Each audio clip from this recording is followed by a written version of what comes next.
नमस्कार दोस्तों, स्वागत है आपका हमारी एक और खूबसूरत कहानी में। तो चलिए बिना किसी देरी के आज की कहानी शुरू करते हैं। सेफ हाउस का आलीशान डाइनिंग हॉल एक बार फिर सन्नाटे और घने तनाव के साये में घिरा हुआ था। दोपहर की उस तीखी नोकझोंक और अवनी के ठरकी वाले अप्रत्याशित प्रहार के बाद अद्विक का गुस्सा एक शांत ज्वालामुखी की तरह सुलग रहा था। रात के डिनर की तैयारी हो चुकी थी। महोगनी की विशाल मेज पर चांदी के बर्तनों में तरह तरह के व्यंजन परोसे जा चुके थे। लेकिन इस बार माहौल में एक नया और अदृश्य खतरा मंडरा रहा था, जिससे अद्विक और कबीर दोनों ही पूरी तरह अनजान थे। किचन के एक अंधेरे कोने में, जहां रोशनी की एक किरण भी नहीं पहुंच पा रही थी, माया अकेली खड़ी थी। उसके चेहरे पर हमेशा रहने वाला वो सौम्य और शांत भाव इस वक्त गायब था। उसकी जगह एक बेहद गंभीर, ठंडे और रहस्यमय कड़ेपन ने ले ली थी। उसने अपनी कलाई में पहने हुए एक प्राचीन तांबे के ब्रेसलेट को धीरे से घुमाया। ब्रेसलेट के खुलते ही उसके भीतर से एक महीन, चमकीला काला जादुई पाउडर बाहर निकल आया। यह कोई साधारण जहर नहीं था। यह प्राचीन कबीलों द्वारा तैयार किया गया एक ऐसा तांत्रिक अर्क था, जो शक्तिशाली से शक्तिशाली वैम्पायर की अमानवीय ताकतों को कुछ घंटों के लिए पूरी तरह सुन्न कर सकता था। यह वही जादुई विष था जिसके बारे में दादाजी विक्रमजीत अक्सर चेतावनी दिया करते थे। माया ने अत्यंत सावधानी से उस काले पाउडर को अद्विक और कबीर के लिए रखे गए क्रिस्टल के पानी के गिलासों में बराबर मात्रा में मिला दिया।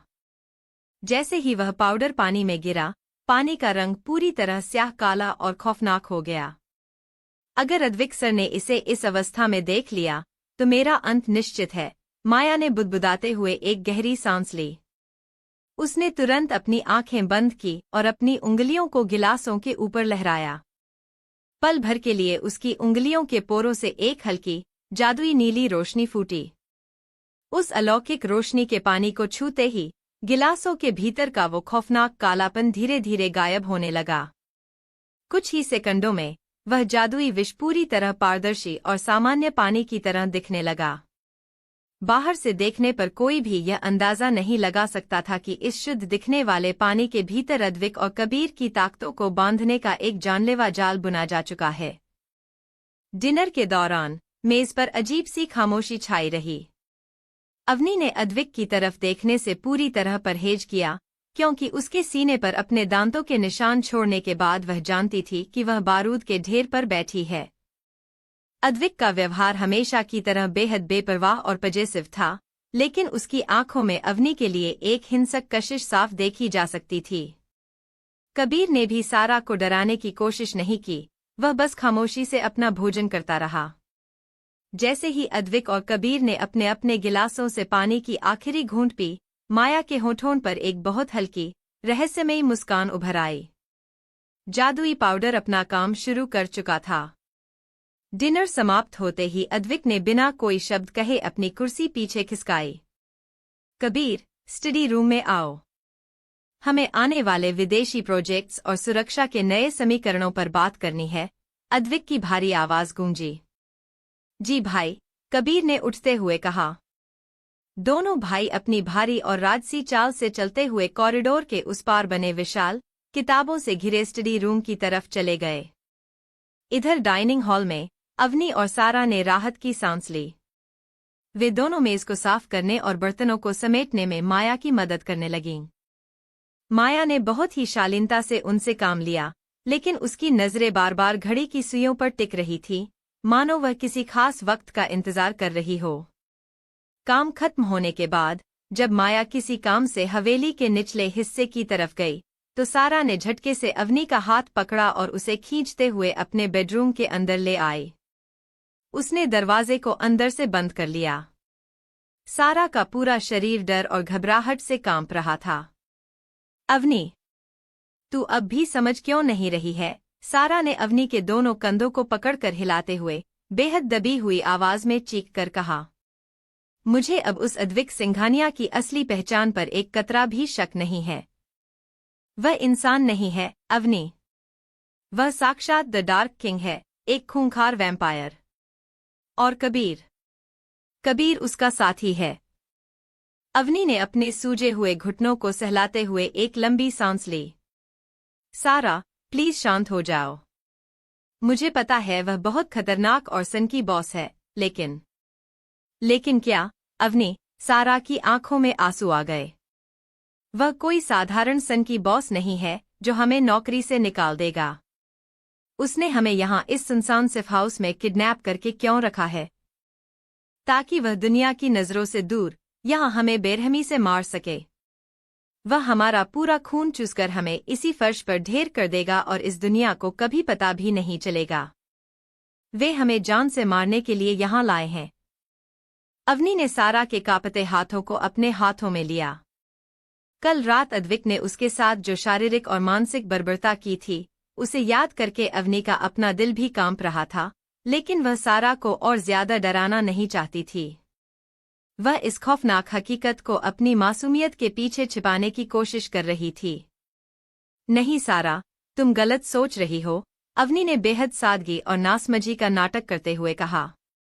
हम दोनों तो बस बहुत ही इनोसेंट और मामूली लड़कियां हैं ना?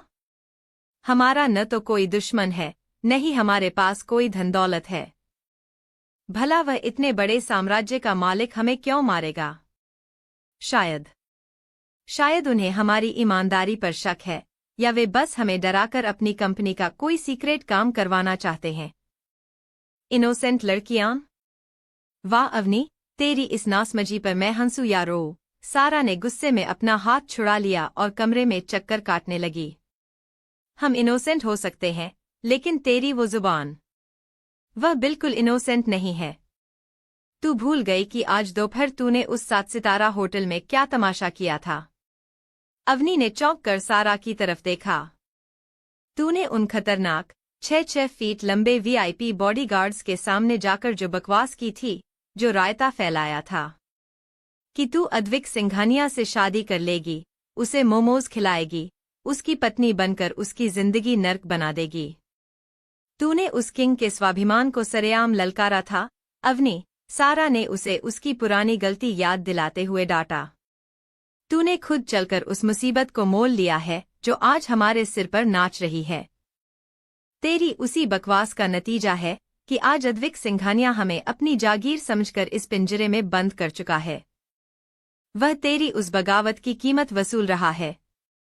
अवनी ने अपना सिर झुका लिया। वह जानती थी कि सारा की बात में सच्चाई थी।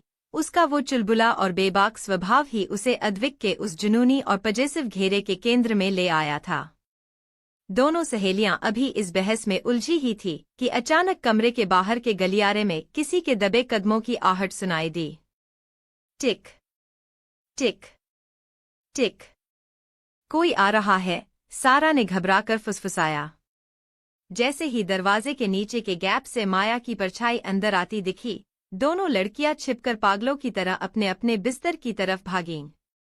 अवनी ने कंबल को अपने मुंह तक ओढ़ लिया और सोने का नाटक करने लगी, जबकि सारा ने भी अपनी आंखें बंद कर लीं। दरवाजा धीरे से खुला और माया अंदर आई।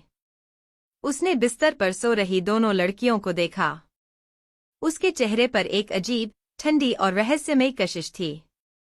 वह समझ गई थी कि लड़कियां जाग रही थी और किसी गहरी साजिश की बू उन्हें आ चुकी थी। लेकिन माया का इरादा कुछ और ही था। वह उन्हें कोई नुकसान पहुंचाने नहीं आई थी।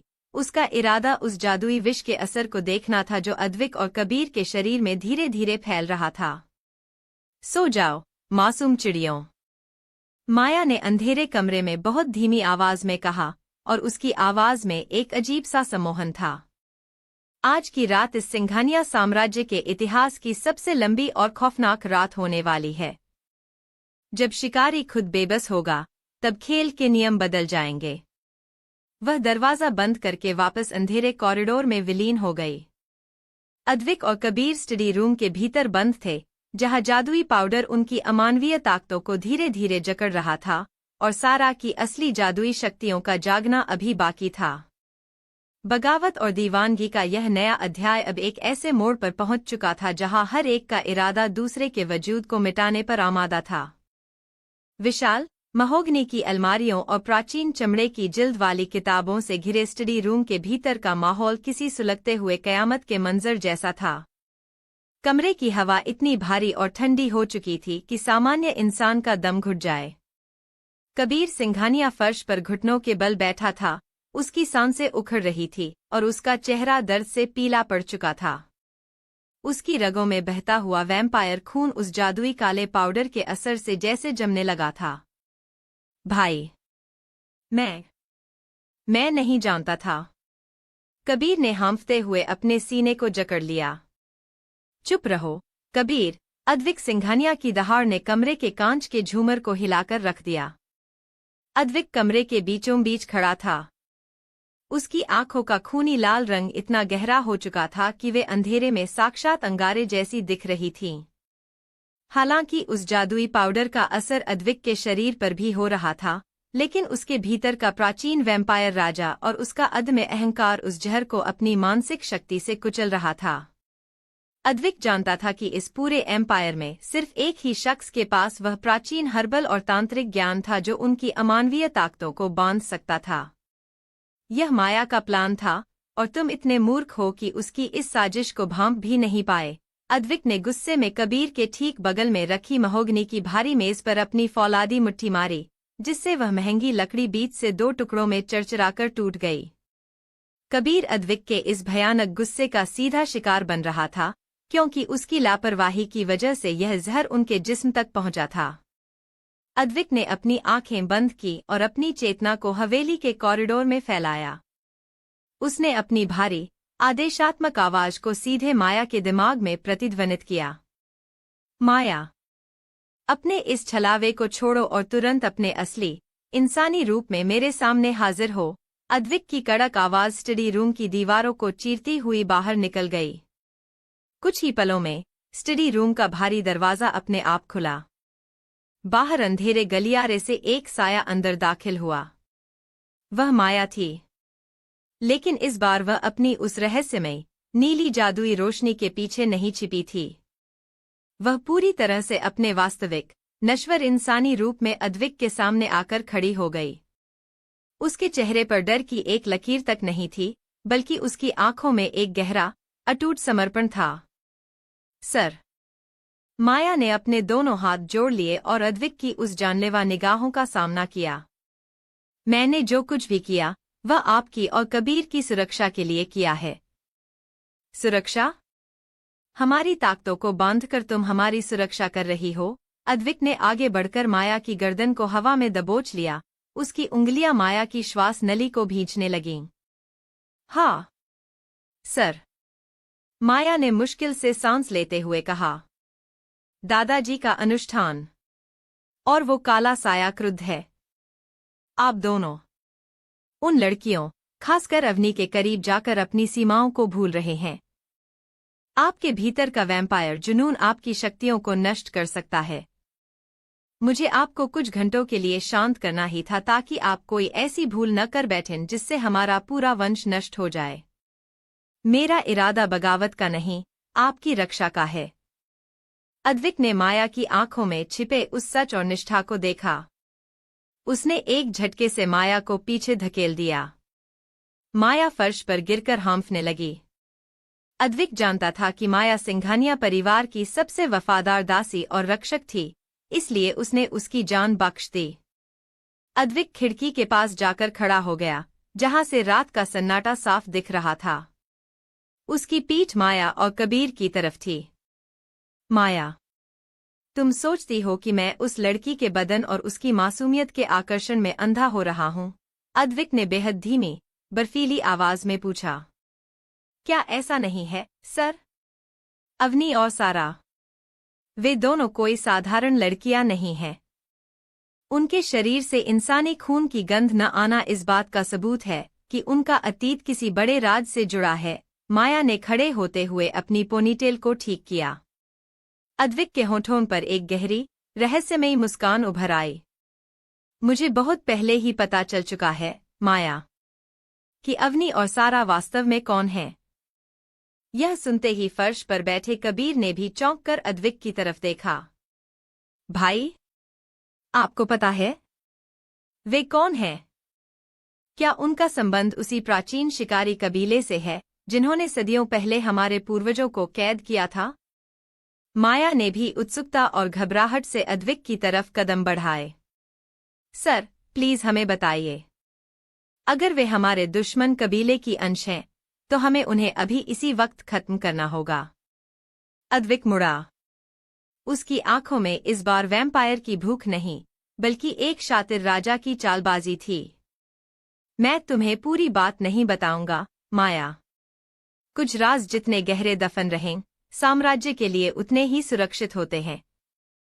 बस इतना जान लो। अवनी को अपने वश में रखना, उसे अपने बिस्तर और अपने साये का गुलाम बनाकर रखना सिर्फ मेरी शारीरिक हवस नहीं है, बल्कि यह उस प्राचीन भविष्यवाणी को पूरा करने का एकमात्र रास्ता है जो सिंघानिया साम्राज्य को इस ब्रह्मांड का अमर राजा बनाएगी। वह लड़की मेरी चाबी है, और मैं उसे कभी खुद से दूर नहीं होने दूंगा। अद्विक ने माया को पूरी बात न बताकर उस रहस्य को और गहरा कर दिया। उसने कबीर को उठने का इशारा किया। जादुई जहर का असर अब धीरे धीरे कम हो रहा था, लेकिन हवेली के दूसरे हिस्से में नियति अपना एक नया खेल शुरू कर चुकी थी। हवेली के दूसरे छोर पर सारा मेहरा अपने कमरे में बेचैनी से चक्कर काट रही थी। माया के जाने के बाद उसे अचानक एहसास हुआ कि बगल के कमरे में सन्नाटा बहुत गहरा था। उसने दीवार पर कान लगाकर सुनने की कोशिश की, लेकिन अवनी की सांसों या उसकी सुबकियों की कोई आवाज नहीं आ रही थी। अवनी? क्या वह फिर से उस राक्षस के कमरे में चली गई? सारा का दिल डर से बैठ गया। वह दबे कदमों से अपने कमरे से बाहर निकली। कॉरिडोर में मध्यम पीली रोशनी जल रही थी। सारा दीवारों के सहारे धीरे धीरे आगे बढ़ने लगी। वह अवनी को ढूंढ रही थी। चलते चलते वह हवेली के एक ऐसे विंग में पहुंच गई जहां उसने पहले कभी कदम नहीं रखा था। यहाँ की हवा में एक अजीब सी चंदन और महंगे परफ्यूम की खुशबू बसी हुई थी। सामने एक विशाल नक्काशीदार सागौन का दरवाजा था जो हल्का सा खुला हुआ था। सारा ने चारों तरफ देखा और दबे कदमों से उस कमरे के भीतर दाखिल हो गई। कमरे के अंदर कदम रखते ही सारा की सांसें थम गईं। वह पूरा कमरा एक बेहद खूबसूरत गहरे नीले रंग के मखमली पर्दों, नीली एलईडी लाइट्स और रॉयल ब्लू गद्दों से सजा हुआ था। कमरा किसी आधुनिक राजकुमार के शयन कक्ष जैसा दिखता था। दीवारों पर नीले रंग के शेड्स इस तरह तैर रहे थे मानो कोई समंदर की गहराइयों में आ गया हो। सारा मंत्रमुग्ध सी कमरे के बीच में पहुंची। उसकी नजर अचानक बिस्तर के ठीक ऊपर मुख्य दीवार पर टंगे एक विशाल आदमकद पोर्ट्रेट पर पड़ी। वह फोटो किसी और की नहीं, बल्कि कबीर सिंघानिया की थी। फोटो में कबीर ने एक ब्लैक टक्सीडो पहन रखा था। उसके होठों पर वही चिरपरिचित जानलेवा शरारती मुस्कान थी और उसकी आंखें इतनी सजीव लग रही थी मानो वह सीधे सारा को ही देख रहा हो।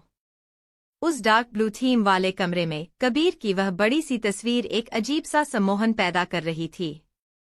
सारा उस तस्वीर से अपनी नजरें नहीं हटा पा रही थी। उसके भीतर की वो सुप्त प्राचीन जादुई शक्तियां जो दोपहर से कुलबुला रही थी, कबीर की उस तस्वीर को देखकर अचानक तेजी से वाइब्रेट होने लगीं। सारा के कदम अपने आप उस विशाल फोटो की तरफ बढ़ने लगे। यह लड़का, यह जितना बाहर से हंसमुख दिखता है, इसके पीछे उतना ही गहरा अंधेरा है। सारा ने बुदबुदाते हुए अपना दाहिना हाथ आगे बढ़ाया। जैसे ही सारा की उंगलियों के पोरों ने कबीर की उस फोटो के चेहरे को छुआ, पूरे कमरे का वातावरण एक झटके में बदल गया। सारा की उंगलियों से एक तीखी सुनहरी जादुई रोशनी फूटी और सीधे कबीर की तस्वीर के भीतर समा गई। पल भर के लिए सारा को एक जबरदस्त अलौकिक अनुभव हुआ। उसे ऐसा लगा मानो कबीर की उस तस्वीर के भीतर से एक असली हाड़मांस का हाथ बाहर निकला और उसने सारा की कलाई को पूरी ताकत से दबोच लिया। सारा के दिमाग में अचानक हजारों साल पुराने युद्ध, चीखें और भेड़ियों के रोने की डरावनी आवाजें गूंज उठीं। उसे कबीर की आंखों का रंग सामान्य से बदलकर पूरी तरह चमकीला खूनी लाल होता हुआ दिखाई दिया और तस्वीर के होंठ हिले। तुम हमसे नहीं बच सकती, सारा। आ! सारा के मुंह से एक खौफनाक चीख निकली। उसने पूरी ताकत लगाकर अपना हाथ पीछे खींचा। वह अलौकिक भ्रम या कबीर का वो आत्मिक साया गायब हो चुका था, लेकिन सारा का पूरा शरीर पसीने से तरबतर था और उसका दिल किसी पंछी की तरह छाती में फड़फड़ा रहा था। वह बुरी तरह डर चुकी थी।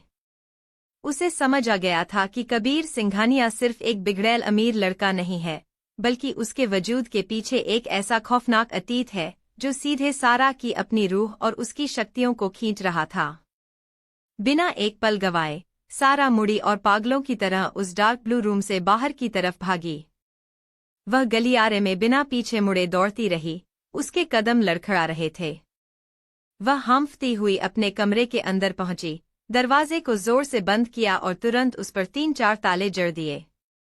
वह बिस्तर पर जाकर कंबल के भीतर दुबक गई, उसका पूरा वजूद खौफ से कांप रहा था। उसे अब यकीन हो चुका था कि सिंघानिया भाइयों के इस जादुई और खौफनाक पिंजरे से आजाद होना नामुमकिन के बराबर था। रात का आखिरी पहर शुरू हो चुका था और परछाइयों का खेल अब और गहरा होने वाला था। स्टडी रूम के भीतर मचे कोहराम और माया के आत्मसमर्पण के बाद कबीर सिंघानिया के भीतर का डर अब एक अजीब से विक्षिप्त जुनून में बदल चुका था। जादुई जहर का असर उसकी रगों से पूरी तरह खत्म नहीं हुआ था, जिसके कारण उसकी चाल में एक लंगड़ाहट और उसकी आंखों में गहरी लाल लकीरें तैर रही थीं। वह अद्विक के गुस्से के उस भयानक रूप को देख चुका था और जानता था कि अगर इस हवेली के भीतर कोई भी चीज उनके नियंत्रण से बाहर गई तो तबाही निश्चित थी। कबीर लड़खड़ाते हुए अपने उस आलीशान डार्क ब्लू थीम वाले शयन कक्ष में वापस आया। कमरे की नीली मध्यम रोशनी फर्श पर तैर रही थी। वह सीधे अपनी प्राचीन नक्काशीदार अलमारी की तरफ बढ़ा, जिसके गुप्त खाने को उसने एक विशेष तांत्रिक चाबी से खोला। अलमारी के भीतर मखमली अस्तर के बीच एक प्राचीन, गहरे काले रंग के कांच की बोतल रखी हुई थी। उस बोतल के भीतर एक गाढ़ा, ब्लैक लिक्विड धीरे धीरे खौल रहा था, मानो वह कोई जीवित परछाई हो। यह कालरुधिर था, एक ऐसा प्राचीन तांत्रिक पेय जो किसी भी अलौकिक या दिव्य शक्ति को पूरी तरह सुप्त करके इंसान को सम्मोहन की गहरी स्थिति में ला सकता था। कबीर ने उस ठंडी बोतल को अपने हाथ में लिया। उसकी उंगलियां कांप रही थीं। अभी कुछ ही देर पहले सारा ने उसके कमरे में आकर उसकी तस्वीर को छुआ था, जिससे पूरे विंग की ऊर्जा में एक भयानक विस्फोट हुआ था। कबीर समझ गया था कि सारा मेहरा कोई आम अनाथ लड़की नहीं है, उसके भीतर छिपी शक्तियां उनके साम्राज्य के लिए एक खुली चुनौती थीं। तुम्हें शांत करना ही होगा, सारा। कबीर ने बोतल को कसकर भींचते हुए अपने पैने दांतों को भींचा। इससे पहले कि तुम अपनी ताकतों से इस पूरे सिफ हाउस को मलबे में बदल दो, तुम्हें यह घूंट पीना ही होगा। वह उस काली बोतल को अपने कोट के भीतर छुपाकर बेहद दबे और हिंसक कदमों से सारा के कमरे की ओर निकल पड़ा। कॉरिडोर की परछाइयां उसके पीछे पीछे नाच रही थीं। उधर हवेली के मुख्य केबिन में अद्विक सिंघानिया की हालत किसी पिंजरे में बंद भूखे और जख्मी शेर जैसी थी। उसकी नग्न छाती पर अवनी के दांतों के निशान अब भी हल्के लाल रंग में सुलग रहे थे, लेकिन इस वक्त उसके दिमाग में कोई और ही भयानक विचार बिजली की तरह कौंध गया था। अद्विक अचानक डाइनिंग टेबल की तरफ बढ़ा जहां कुछ देर पहले उन सब ने डिनर किया था। उसकी सांसें तेज हो गई और उसकी रीढ़ की हड्डी में एक ठंडी सिहरन दौड़ गई। माया ने कबीर और उसके पानी में जो जादुई ड्रग मिलाया था, उसकी गंध अब भी हवा में अवशिष्ट थी। अद्विक का हाथ कांप गया। नहीं, ऐसा नहीं हो सकता, अद्विक ने घोर चिंता और व्याकुलता से बुदबुदाया। उसकी पजेसिव वृत्ति इस कदर हावी हो चुकी थी कि उसका दिमाग फटने लगा था। कहीं उस नादान लड़की ने, अवनी ने अनजाने में वह पानी तो नहीं पी लिया? अगर उस ड्रग का एक भी कतरा अवनी के जिस्म के भीतर गया, तो उसका नाजुक इंसानी वजूद उस तामसिक ऊर्जा को बर्दाश्त नहीं कर पाएगा। वह अंदर से जल जाएगी। अद्विक बिना एक पल गवाए बेडरूम की तरफ बढ़ने लगा, उसकी आंखें पूरी तरह खूनी लाल हो चुकी थीं। वह अपनी ताकत का इस्तेमाल करके अवनी को ढूंढना चाहता था। माया, जो अभी अभी स्टडी रूम से बाहर निकली थी, उसने अद्विक की इस बेकाबू पजेसिवनेस और उसके चेहरे पर छाई उस जानलेवा चिंता को देख लिया था। माया का अपना दिल खौफ से बैठ गया। वह अद्विक के इस रूप को अच्छी तरह पहचानती थी। सर, रुकिए, माया पागलों की तरह अद्विक के पीछे भागी। उसे इस बात का डर नहीं था कि अद्विक उसे मार डालेगा, बल्कि उसे सबसे बड़ा डर इस बात का था कि इस बेहोशी और ड्रग के माहौल में अगर अवनी हवेली के किसी और हिस्से में चली गई हो और गलती से भी सिंघानिया एम्पायर के किसी अन्य गार्ड या कबीर ने उसे छू लिया, तो अद्विक का गुस्सा इस पूरी सृष्टि को भस्म कर देगा। अद्विक का अपनी दासी पर अधिकार जितना क्रूर था, अवनी के लिए उसकी पजेसिवनेस उतनी ही जानलेवा थी। वह किसी और के स्पर्श की परछाई भी अवनी पर बर्दाश्त नहीं कर सकता था। सर, प्लीज शांत हो जाइए। अवनी अपने कमरे में है, उसे किसी ने नहीं छुआ है, माया चिल्लाई, लेकिन अद्विक के कदम रुकने का नाम नहीं ले रहे थे। इस बीच अपने कमरे के भीतर 4 ताले बंद करके बैठी सारा मेहरा की हालत बदतर थी। कबीर की तस्वीर को छूने के बाद जो अलौकिक अनुभव उसे हुआ था, उसने उसके मानसिक संतुलन को हिला दिया था। कमरे का तापमान लगातार गिर रहा था और खिड़की के बाहर का अंधेरा गहरा होता जा रहा था। अपनी घबराहट और इस जानलेवा डर से मुक्ति पाने के लिए सारा फर्श पर पद्मासन में बैठ गई। उसने अपने दोनों हाथ घुटनों पर रखे और अपनी आंखें बंद करके अपने अनाथ आश्रम के दिनों के आध्यात्मिक मार्गदर्शक गुरुदेव का ध्यान करना शुरू कर दिया। गुरुदेव ही वह शख्स थे जिन्होंने सारा को उसकी गुप्त जादुई शक्तियों को नियंत्रित करना सिखाया था। जैसे ही सारा ने अपनी चेतना को एकाग्र किया, उसके माथे के बीचों बीच एक दिव्य सुनहरी रोशनी चमकने लगी। उसके कानों में अचानक एक बेहद भारी, गूंजती हुई और पवित्र आवाज सुनाई दी। वह गुरुदेव की आध्यात्मिक वाणी थी। पुत्री सारा। गुरुदेव की आवाज उसके अंतर्मन में गूंजी। तुम जहां हो, वह कोई साधारण मनुष्यों का स्थान नहीं है। तुम वैम्पायर किंग के सबसे क्रूर और मायावी जाल में फंस चुकी हो। तुम्हारी और अवनी की आत्माएं इस अंधेरे के राजा के साम्राज्य में सुरक्षित नहीं हैं। यहां रुकने का हर एक पल तुम्हारी शक्तियों को सोख रहा है। भागो पुत्री। आज रात ही, इसी वक्त अपनी पूरी आंतरिक शक्ति का आह्वान करो और अवनी को लेकर उस नर्क से भाग निकलो। यदि आज की रात बीत गई, तो तुम कभी आजाद नहीं हो पाओगी। लेकिन गुरुदेव, मैं कैसे? सारा ने मन ही मन रोते हुए पूछा। अपनी शक्तियों पर विश्वास करो, सारा। गुरुदेव का आदेश अभी पूरा भी नहीं हुआ था कि अचानक कमरे का भारी लकड़ी का दरवाजा किसी कागज की तरह चरमराया। धाड़! एक भयानक झटके के साथ दरवाजे के चारों फौलादी ताले टूटकर फर्श पर बिखर गए। सारा की आंखें झटके से खुल गई और उसका ध्यान टूट गया। सुनहरी रोशनी गायब हो चुकी थी। सामने दरवाजे के फ्रेम में कबीर सिंघानिया खड़ा था। उसके हाथ में वह काले लिक्विड की बोतल थी और उसके चेहरे पर छाई वो डरावनी, हिंसक मुस्कान सारा की रूह को कंपाने के लिए काफी थी। तो तुम यहां बैठकर कोई जादुई प्रार्थना कर रही थी, मिस सारा? कबीर ने कमरे के अंदर कदम रखते हुए कहा। उसने पैर से दरवाजा पीछे बंद कर दिया। उसकी आवाज में एक अजीब सा नशा और क्रूरता थी। सारा झटके से खड़ी हो गई और पीछे हटने लगी। कबीर, बाहर निकलो यहां से। तुम्हारी हिम्मत कैसे हुई मेरा दरवाजा तोड़ने की? मेरी हिम्मत की सीमाएं तुम अभी नहीं जानती, सारा। कबीर ने कोट के भीतर से वह काले कांच की बोतल निकाली और उसका ढक्कन खोल दिया।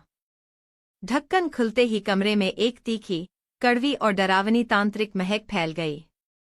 तुमने आज मेरे कमरे में जाकर जो बगावत की है और तुम्हारे भीतर जो ये अलौकिक शक्तियां सुलग रही हैं, उन्हें सुलाने का वक्त आ गया है।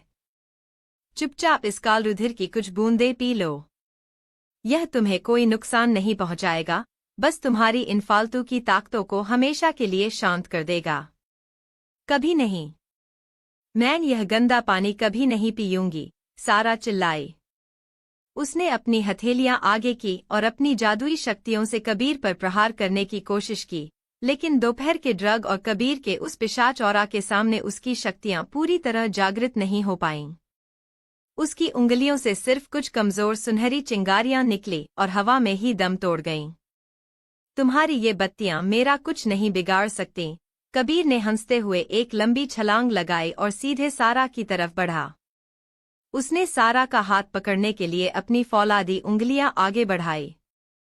हटो, सारा ने अपनी पूरी ताकत लगाकर पास रखा एक महंगा चीनी मिट्टी का फूलदान कबीर के चेहरे पर दे मारा।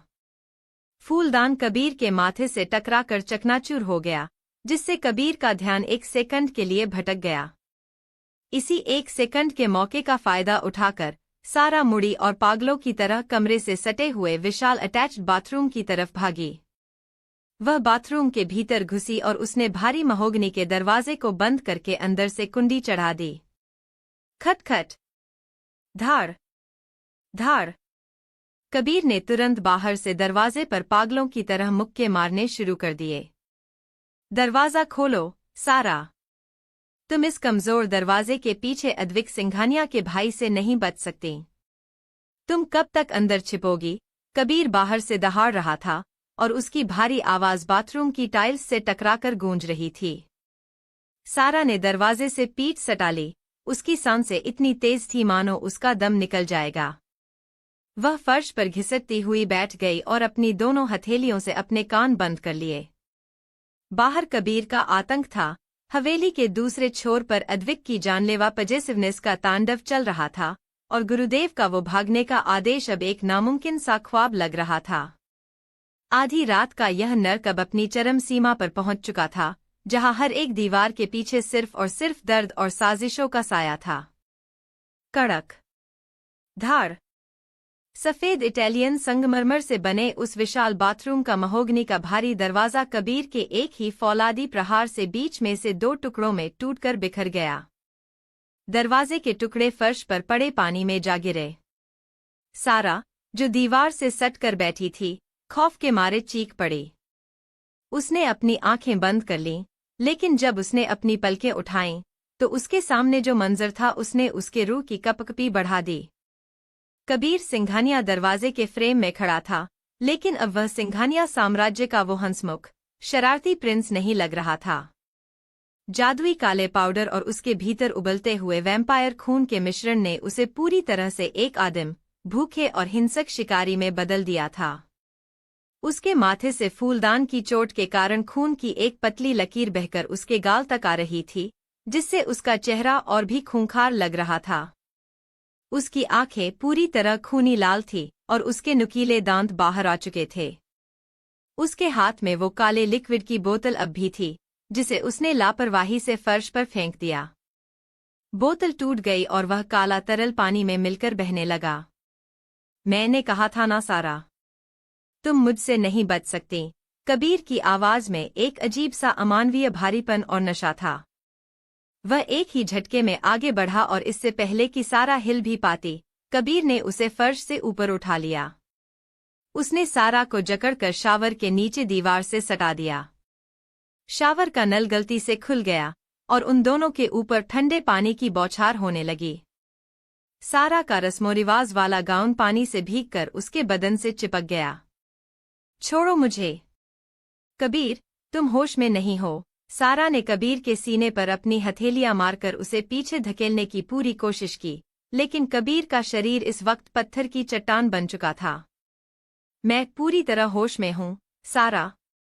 और आज रात तुम्हारी ये जादुई बत्तियां और तुम्हारे ये गुरुदेव तुम्हें मुझसे नहीं बचा पाएंगे।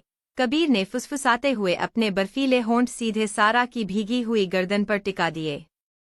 उसका स्पर्श इतना हिंसक और जुनूनी था कि सारा का पूरा वजूद कांप उठा। कबीर ने बड़ी बेरहमी और बेबाकी से सारा के गाउन को ऊपर से फाड़ दिया। सारा को इस पल में गहरा एहसास हुआ कि कबीर अब पूरी तरह वाइल्ड हो चुका है। उसके भीतर का वैम्पायर जानवर इस वक्त पूरी तरह आजाद था, जो अपनी इस खूबसूरत शिकार को पूरी तरह नोच लेना चाहता था।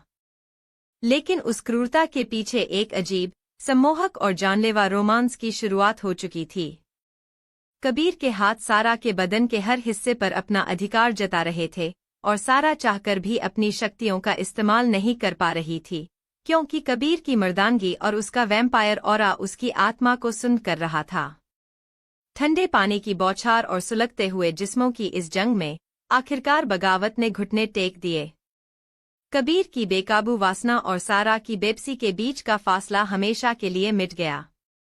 उन दोनों के बीच एक गहरा, आदिम और हिंसक शारीरिक संबंध स्थापित हो गया।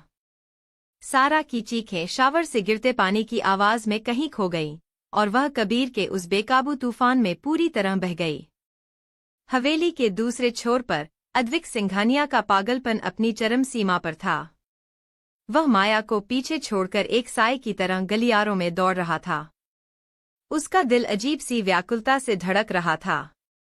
उसे सिर्फ और सिर्फ अवनी की चिंता थी। चलते चलते वह उस कमरे के बाहर आकर रुका जहां अवनी ठहरी हुई थी। कमरे का दरवाजा पहले से ही आधा खुला हुआ था। अद्विक के संवेदनशील कानों में अचानक किसी नल से लगातार गिरते हुए पानी की आवाज सुनाई दी। यह आवाज कमरे के भीतर बने अटैच्ड बाथरूम से आ रही थी। अवनी? अद्विक ने भारी आवाज में पुकारा, लेकिन अंदर से कोई जवाब नहीं आया। सिर्फ पानी के गिरने की आवाज गूंजती रही। अद्विक का माथा ठनका। वह एक ही छलांग में कमरे को पार करता हुआ बाथरूम के भीतर दाखिल हुआ। वहां का नजारा देखकर अद्विक के पैर जैसे फर्श से चिपक गए और उसकी सांसें थम गईं। बाथरूम का बाथटब पूरी तरह पानी से भरा हुआ था और नल से पानी लगातार बाहर बहकर फर्श पर फैल रहा था। और उस बाथटब के किनारे फर्श पर अवनी मल्होत्रा पूरी तरह से बेहोशी की हालत में पड़ी हुई थी। उसका आधा शरीर पानी में डूबा हुआ था और उसके बाल फर्श पर बिखरे थे। उसका चेहरा बिल्कुल सफेद पड़ चुका था और उसके होंठ हल्के नीले दिख रहे थे। डाइनिंग टेबल पर माया का मिलाया हुआ वह जादुई ड्रग अनजाने में अवनी के जिस्म तक पहुंच चुका था और उसके नाजुक इंसानी शरीर ने उस तामसिक जहर के आगे आत्मसमर्पण कर दिया था। अवनी! अद्विक के हलक से एक चीख निकली, जो किसी खोए हुए बच्चे की पुकार जैसी थी। उसकी वो सारी पजेसिव क्रूरता, वो सारा अहंकार पल भर में गायब हो गया। वह घुटनों के बल फर्श पर गिरा और उसने अवनी के गीले, ठंडे शरीर को अपनी फौलादी बाहों में उठा लिया। उसने अवनी के चेहरे को अपनी हथेलियों से थपथ पाया, लेकिन अवनी की पलकें नहीं हिलीं। उसकी सांसें बहुत मध्यम और कमजोर चल रही थीं। अद्विक ने उसे कसकर अपनी छाती से लगा लिया, जहां आज दोपहर अवनी ने अपने दांत गड़ाए थे।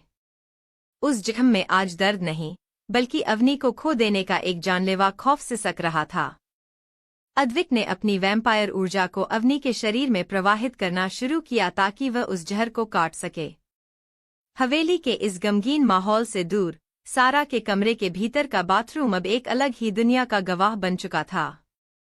शावर का पानी अब भी गिर रहा था, लेकिन फर्श पर बिखरे कबीर और सारा के फटे हुए कपड़े इस बात का सबूत थे कि यहाँ वासना और समर्पण का एक ऐसा खेल खेला जा चुका है, जिसे वापस नहीं पलटा जा सकता। कबीर का वह वाइल्ड और अमानवीय रूप धीरे धीरे एक गहरे, जुनूनी प्रेमी में तब्दील हो चुका था। उसने सारा को अपनी बाहों में इस तरह भींच रखा था मानो वह उसकी अपनी आत्मा का कोई खोया हुआ हिस्सा हो। सारा, जो कुछ देर पहले तक भागने की योजना बना रही थी, वह कबीर के इस आदिम और जादुई स्पर्श के जाल में इस कदर उलझ चुकी थी कि उसका अपना अस्तित्व कबीर के वजूद में विलीन हो गया था। दूसरी तरफ, सारा और कबीर के बीच पूरी रात यह रोमांस और शारीरिक मिलन का सिलसिला बिना रुके चलता रहा। कबीर की वैम्पायर सहन शक्ति और सारा के भीतर छिपी उस प्राचीन, अलौकिक शक्ति के मिलन ने उस कमरे की हवाओं में एक अजीब सी गर्माहट भर दी थी।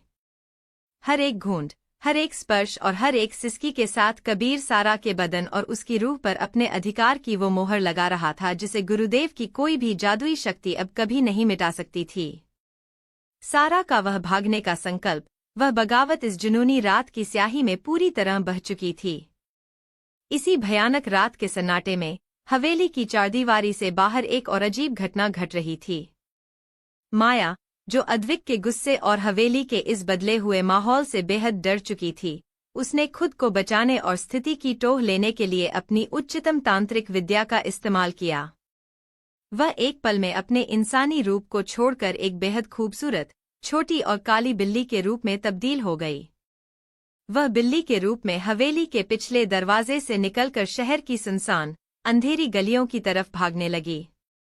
उसकी हरी आंखें अंधेरे में चमक रही थीं। लेकिन किस्मत को कुछ और ही मंजूर था। जैसे ही वह हवेली की सीमा से बाहर एक वीरान चौराहे पर पहुंची, अचानक अंधेरे से 4-5 खूंखार, आवारा और हिंसक शिकारी कुत्ते बाहर निकल आए। उन कुत्तों ने उस अकेली काली बिल्ली को देख लिया और वे पागलों की तरह भौंकते हुए उसकी तरफ लपके। माया, बिल्ली के रूप में, अपनी जान बचाने के लिए एक कबाड़ के ढेर की तरफ भागी, लेकिन कुत्ते बहुत बड़े और हिंसक थे। उन्होंने उसे चारों तरफ से घेर लिया। एक बड़े कुत्ते ने अपने पैने दांत बाहर निकाले और जैसे ही वह माया पर हमला करने वाला था, माया ने डर के मारे अपनी आंखें बंद कर लीं। बिल्ली के रूप में उसकी शक्तियां सीमित थीं और वह अपनी मौत के बिल्कुल करीब थी। तभी अंधेरे को चीरती हुई एक तेज हेडलाइट की रोशनी वहां पड़ी। एक शानदार ब्लैक बुलेट मोटरसाइकिल जोरदार आवाज के साथ उन कुत्तों के ठीक सामने आकर रुकी। हटो यहां से! शू! जाओ! एक बेहद दमदार, भारी और मर्दाना आवाज गूंजी। एक लंबे, गठीले और बेहद हैंडसम लड़के ने मोटरसाइकिल से उतरकर एक लोहे की रॉड हवा में लहराई। उसकी गहरी आंखें, बिखरे हुए बाल और लेदर जैकेट उसकी रफ एंड टफ शख्सियत को बयां कर रहे थे। उसकी धमक देखकर वे खूंखार कुत्ते दुम दबाकर अंधेरी गलियों में भाग गए। उस लड़के ने अपनी रॉड साइड में रखी और नीचे झुककर उस सहमी हुई, कांपती हुई काली बिल्ली को देखा। अरे! इतनी प्यारी बिल्ली पर हमला कर रहे थे वो जंगली कुत्ते। उसने बेहद कोमलता से मुस्कुराते हुए माया को अपने मजबूत हाथों में उठा लिया। माया ने बिल्ली के रूप में उस लड़के की आंखों में देखा। उन आंखों में कोई चालाकी नहीं, बल्कि एक असीम सुरक्षा का एहसास था। वह लड़का माया को अपनी जैकेट के भीतर छुपाकर अपनी मोटरसाइकिल पर बैठा। वह उसे इस डरावनी रात में अकेला नहीं छोड़ सकता था, इसलिए वह उसे सीधे अपने आधुनिक, आलीशान फ्लैट पर ले आया। उसने बिल्ली को एक मखमली सोफे पर बिठाया और उसके लिए एक कटोरी में दूध गर्म करने लगा। माया, बिल्ली के रूप में, सोफे पर बैठी उस अजनबी हैंडसम लड़के के घर को देख रही थी। वह जानती थी कि वह सिंघानिया साम्राज्य के नर्क से निकलकर किसी नए और अनजान रिश्ते की दहलीज पर कदम रख चुकी थी। इस रात ने जहां सारा और अवनी की तकदीर को सिंघानिया भाइयों के बिस्तरों पर बांध दिया था, वहीं माया के लिए एक नए रक्षक का दरवाजा खोल दिया था। रात अपने सबसे घने, खौफनाक और अंतिम पहर में दाखिल हो चुकी थी। सिंघानिया साम्राज्य के इस विशाल, एकांत पैतृक महल की सबसे ऊपरी छत पर इस वक्त एक ऐसा दृश्य जीवंत हो रहा था, जो नरक के दरवाजे खोल देने के लिए काफी था। आसमान में काले बादलों का डेरा था और ठंडी हवाएं किसी डायन की चीख की तरह गूंज रही थीं। छत के बीचों बीच एक विशाल, खूनी लाल रंग का तांत्रिक चक्र खिंचा हुआ था, जिसके चारों कोनों पर मानव खोपड़ियां और जलती हुई काली मोमबत्तियां रखी थीं। चक्र के केंद्र में सिंघानिया वंश के सबसे बुजुर्ग और क्रूर वैम्पायर, दादाजी विक्रमजीत सिंघानिया खड़े थे। उनके सफेद बाल हवा में उड़ रहे थे, उनकी आंखें साक्षात अंगारे की तरह पूरी तरह लाल हो चुकी थीं, और उनके लंबे, पैने नुकीले दांतों से लार टपक रही थी। उस तांत्रिक चक्र के भीतर 5 जवान लड़कियां बेहोशी की हालत में बंधी हुई थीं। वे कोई आम लड़कियां नहीं थीं, बल्कि उन्हें विशेष रूप से इस अमावस्या की रात के अनुष्ठान के लिए चुना गया था। अद्विक, तू अपनी सीमाओं को भूल रहा है। उस अनाथ लड़की अवनी के प्रति तेरा यह पजेसिव आकर्षण तुझे कमजोर बना रहा है, दादाजी विक्रमजीत ने एक भारी, प्राचीन खंजर हवा में लहराते हुए हिंसक आवाज में कहा। अगर तू मेरे वश से बाहर निकल गया, तो इस साम्राज्य का पतन निश्चित है। मुझे तुझ पर, तेरे इस वैम्पायर जुनून पर अपना पूर्ण नियंत्रण वापस पाना ही होगा। दादाजी ने प्राचीन संस्कृत और तामसिक भाषा में जोर जोर से तंत्र मंत्र का उच्चारण करना शुरू कर दिया। जैसे जैसे उनके मंत्रों की गति बढ़ी, आसमान में बिजली कड़कने लगी। उन्होंने बिना किसी दया के, एक एक करके उन 5 लड़कियों की छाती में वह खंजर उतार दिया। धपाक, धपाक। लड़कियों के कंठ से आखिरी चीख भी नहीं निकल पाई। उनका शुद्ध, गर्म इंसानी रक्त फर्श पर बने उस तांत्रिक चक्र की नालियों में बहने लगा। 5 लड़कियों की इस भयानक रक्त बलि से पूरा चक्र एक अलौकिक, खूनी रोशनी से चमक उठा। दादाजी ने उस बहते हुए खून को एक तांबे के पात्र में इकट्ठा किया और उसे हवा में उठाकर मंत्र बुदबुदाने लगे। इस तंत्र मंत्र की अदृश्य तरंगे सीधे अद्विक के मस्तिष्क पर प्रहार करने के लिए हवेली की तरफ बढ़ने लगीं, ताकि अद्विक को पूरी तरह से दादाजी का गुलाम बनाया जा सके। लेकिन उधर सेफ हाउस के उस आलीशान बेडरूम में, जहां अद्विक ने बेहोश अवनी को अपनी बाहों में उठा रखा था, नियति का खेल कुछ और ही चल रहा था। दादाजी की तांत्रिक शक्तियों की तरंगे जैसे ही अद्विक के दिमाग से टकराईं, अद्विक के भीतर का वैम्पायर राजा और भी उग्र, व्याकुल और पजेसिव हो गया। उसने अपनी वैम्पायर ऊर्जा और सम्मोहन को पूरी तरह से अवनी के वजूद में झोंक दिया था। माया के जादुई जहर का असर अवनी के शरीर से अब पूरी तरह खत्म हो चुका था, लेकिन अद्विक के उस शक्तिशाली वैम्पायर सम्मोहन और उसके अलौकिक ऑरा के प्रभाव में आकर अवनी की अपनी चेतना, उसका वो बागी स्वभाव और उसका फौजी जज्बा पूरी तरह सुन्न हो चुका था। अवनी ने धीरे से अपनी आंखें खोलीं। उसकी आंखों में इस वक्त कोई डर नहीं था, कोई गुस्सा नहीं था। वह पूरी तरह से अद्विक के वश में आ चुकी थी। अद्विक ने उसे बिस्तर पर लिटाया और वह उसके ऊपर झुक गया। उसकी बर्फीली, भारी सांसें अवनी के चेहरे से टकरा रही थीं। तुम मेरी हो, अवनी। सिर्फ मेरी, अद्विक ने बेहद गहरी, सम्मोहक और जुनूनी आवाज में कहा। हाँ, मैं तुम्हारी हूं। अवनी ने एक वशीभूत कठपुतली की तरह सम्मोहित आवाज में जवाब दिया। उसके हाथ अपने आप आगे बढ़े और उन्होंने अद्विक के चौड़े, कसरती कंधों को थाम लिया। इस पल में उन दोनों के बीच एक बेहद गहरा, अटूट और तीव्र रोमांस शुरू हो गया। अद्विक की पजेसिव दीवानगी अपनी सारी हदें तोड़ चुकी थी। उसने अवनी के होठों पर अपने होंठ टिका दिए। यह कोई साधारण चुंबन नहीं था, यह एक वैम्पायर राजा का अपनी रानी पर संप्रभुता का दावा था। अवनी का पूरा शरीर अद्विक के इस अलौकिक स्पर्श से सिहर उठा। वह चाहकर भी खुद को रोक नहीं पा रही थी, क्योंकि अद्विक का वशीकरण उसकी रगरग में उतर चुका था। अद्विक ने बड़ी कोमलता लेकिन एक जुनूनी अधिकार के साथ उसके बदन से कपड़ों के फासले को मिटा दिया। अद्विक और अवनी पूरी रात एक दूसरे के बेहद करीब रहे। कमरे की मध्यम पीली रोशनी में उन दोनों के जिस्म एक दूसरे में सिमटे हुए थे। बाहर आसमान में बिजली कड़क रही थी। दादाजी का तांत्रिक जाल अद्विक को बांधने की कोशिश कर रहा था, लेकिन यहाँ अवनी के जिस्म की गर्माहट में अद्विक को एक ऐसी ढाल मिल रही थी जो दादाजी के हर तांत्रिक प्रहार को नाकाम कर रही थी। इस पूरी रात के शारीरिक और आत्मिक मिलन के दौरान अवनी को अद्विक की उन अमानवीय शारीरिक जरूरतों का गहरा एहसास हुआ। उसे समझ आया कि अद्विक का यह आकर्षण सिर्फ कोई सतही वासना नहीं थी। वह एक ऐसा अकेला, अमर जीव था जो सदियों से एक अंधेरे में जी रहा था, और अवनी के भीतर बहते उस रहस्यमयी, प्राचीन खून की खुशबू और उसकी ऊर्जा ही अद्विक की उस आदिम भूख और उसकी आत्मा की प्यास को शांत कर सकती थी।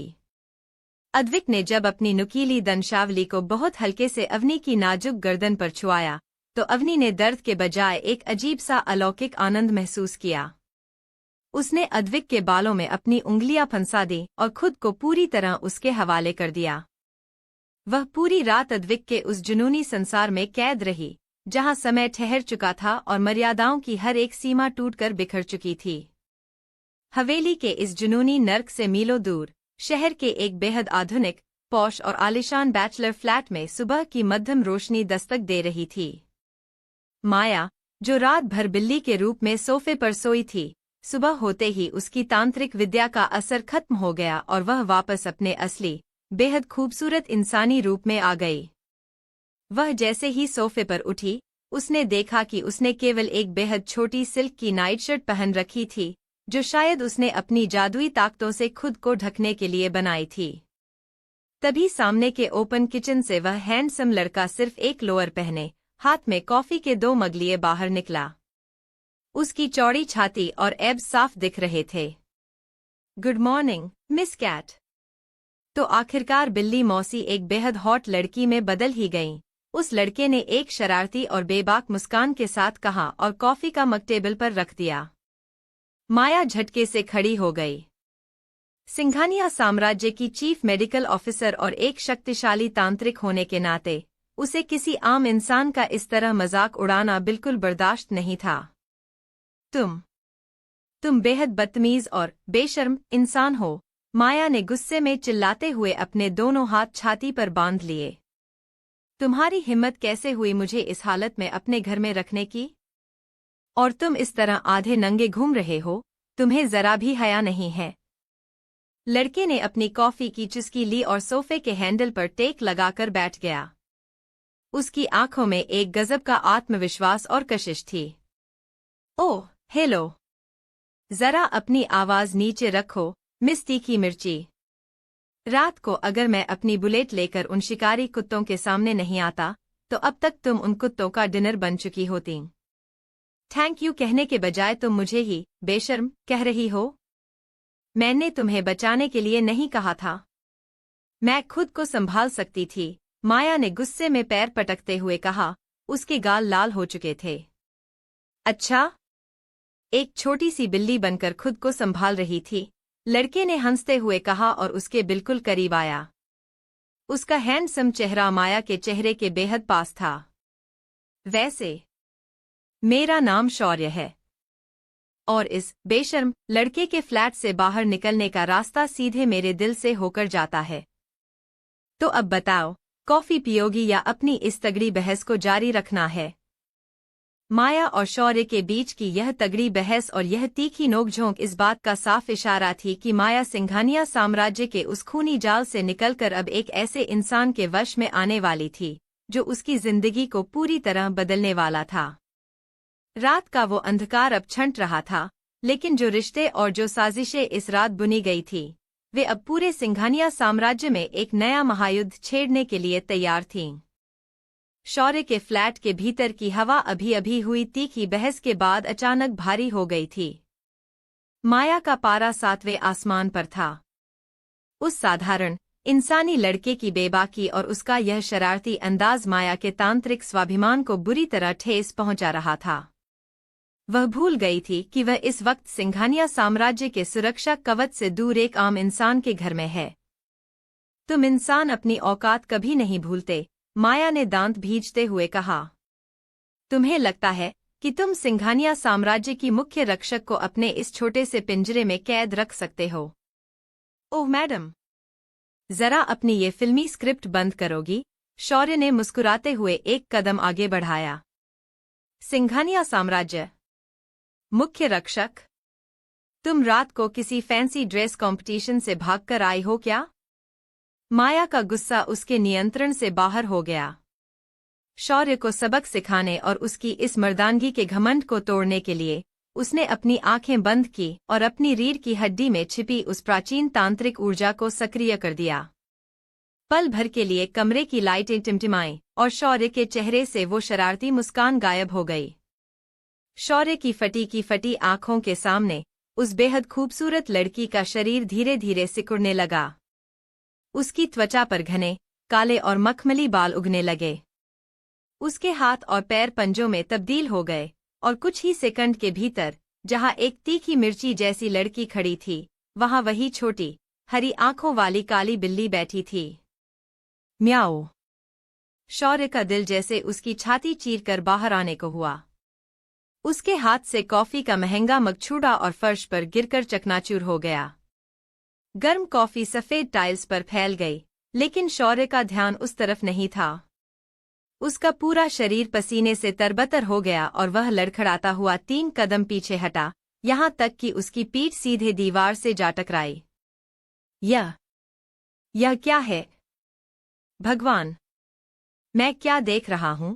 शौर्य की आवाज उसके हलक में ही फंस गई थी। उसने पागलों की तरह अपनी आंखें मलीं। उसे लगा कि शायद रात की अधूरी नींद या कॉफी के नशे की वजह से उसे कोई हैल्यूसिनेशन हो रहा है।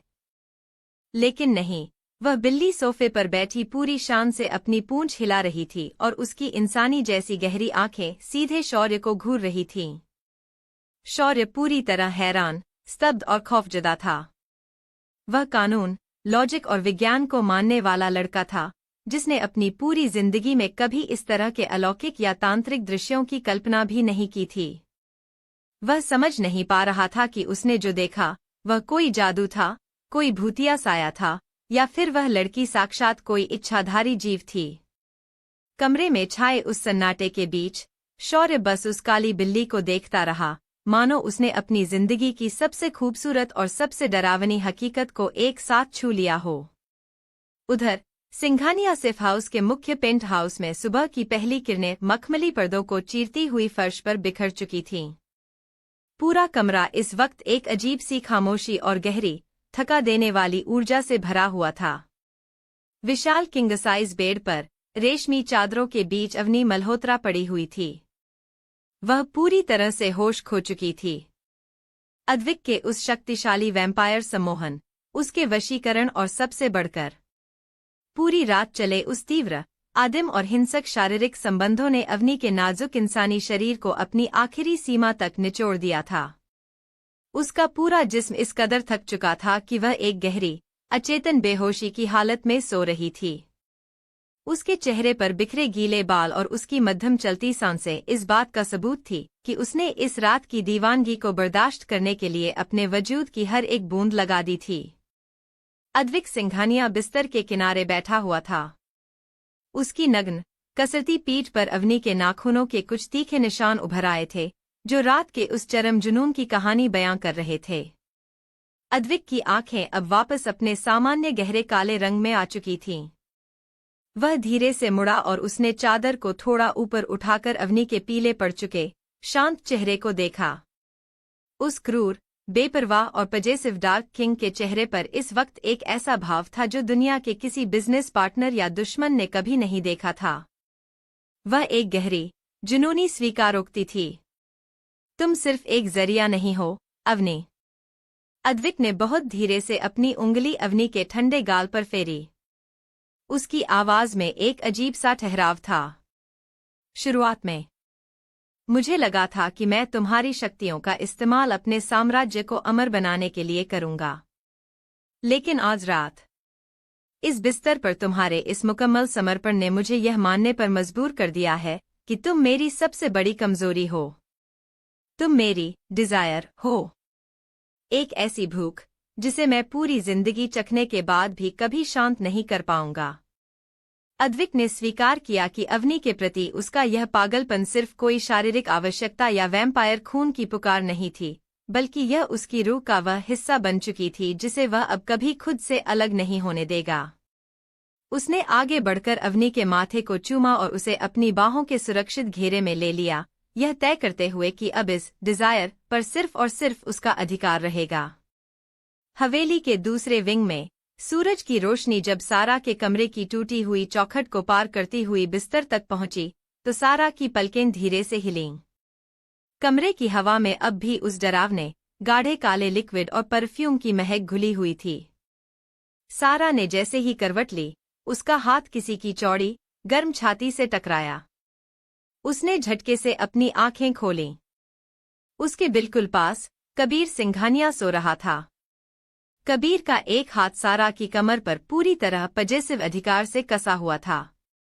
पल भर में कल रात का वो पूरा खौफनाक मंजर सारा के दिमाग में एक फिल्म की तरह घूम गया। बाथरूम का वो टूटता हुआ दरवाजा, कबीर का वो वाइल्ड और हिंसक रूप, उसके कपड़े फटना और फिर वह बेकाबू शारीरिक मिलन जिसमें उसकी इच्छा का कोई मोल नहीं था।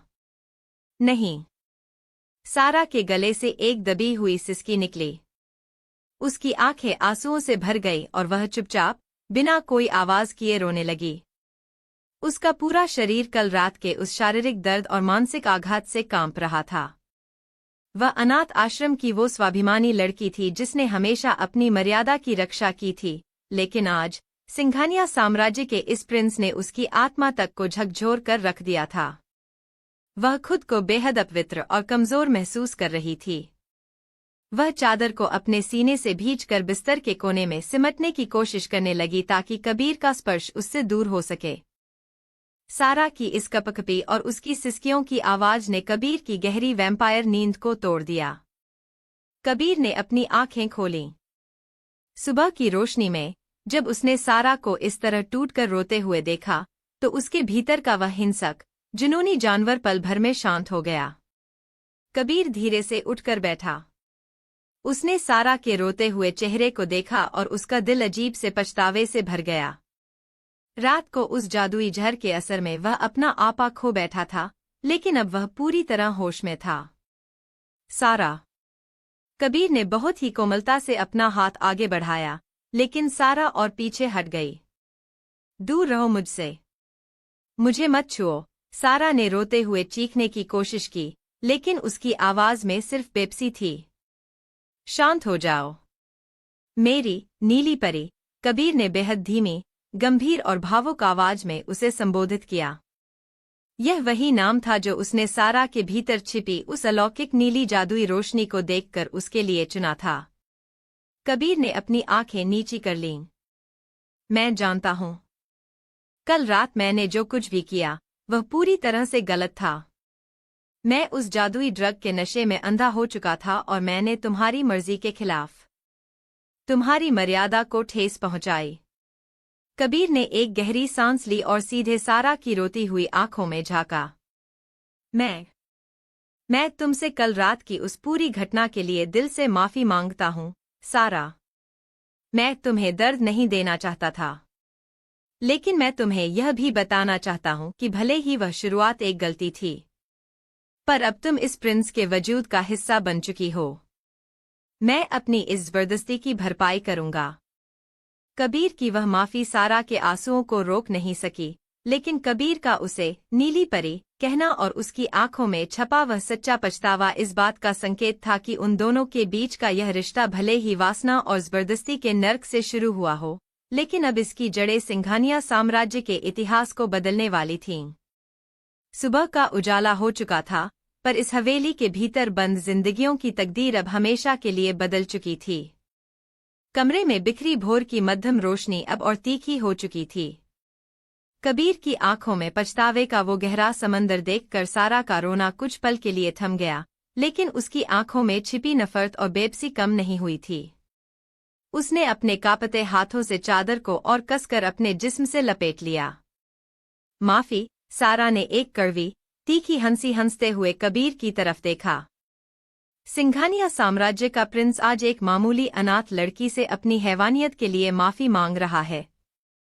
कबीर, तुमने सिर्फ मेरे जिस्म को नहीं छुआ है, तुमने उस पवित्र कर्तव्य का अपमान किया है जिसके लिए मेरा वजूद इस धरती पर आया है। कबीर ने अपनी भौहें सिकोड़ी। कर्तव्य? सारा, तुम क्या बात कर रही हो? मैं जानता हूं कि तुम्हारे भीतर कोई अलौकिक शक्ति है, लेकिन तुम्हारा ये बर्ताव। तुम वैम्पायर्स सोचते हो कि इस ब्रह्मांड में सिर्फ तुम्हारा ही अंधेरा साम्राज्य है। सारा बिस्तर पर उठकर बैठ गई, उसके चेहरे पर एक अलौकिक कड़ापन आ गया। सुनो कबीर सिंघानिया, मैं कोई आम इंसान या अनाथ लड़की नहीं हूं। मेरा असली नाम सारा नहीं है, और न ही मैं इस धरती की रहने वाली हूं।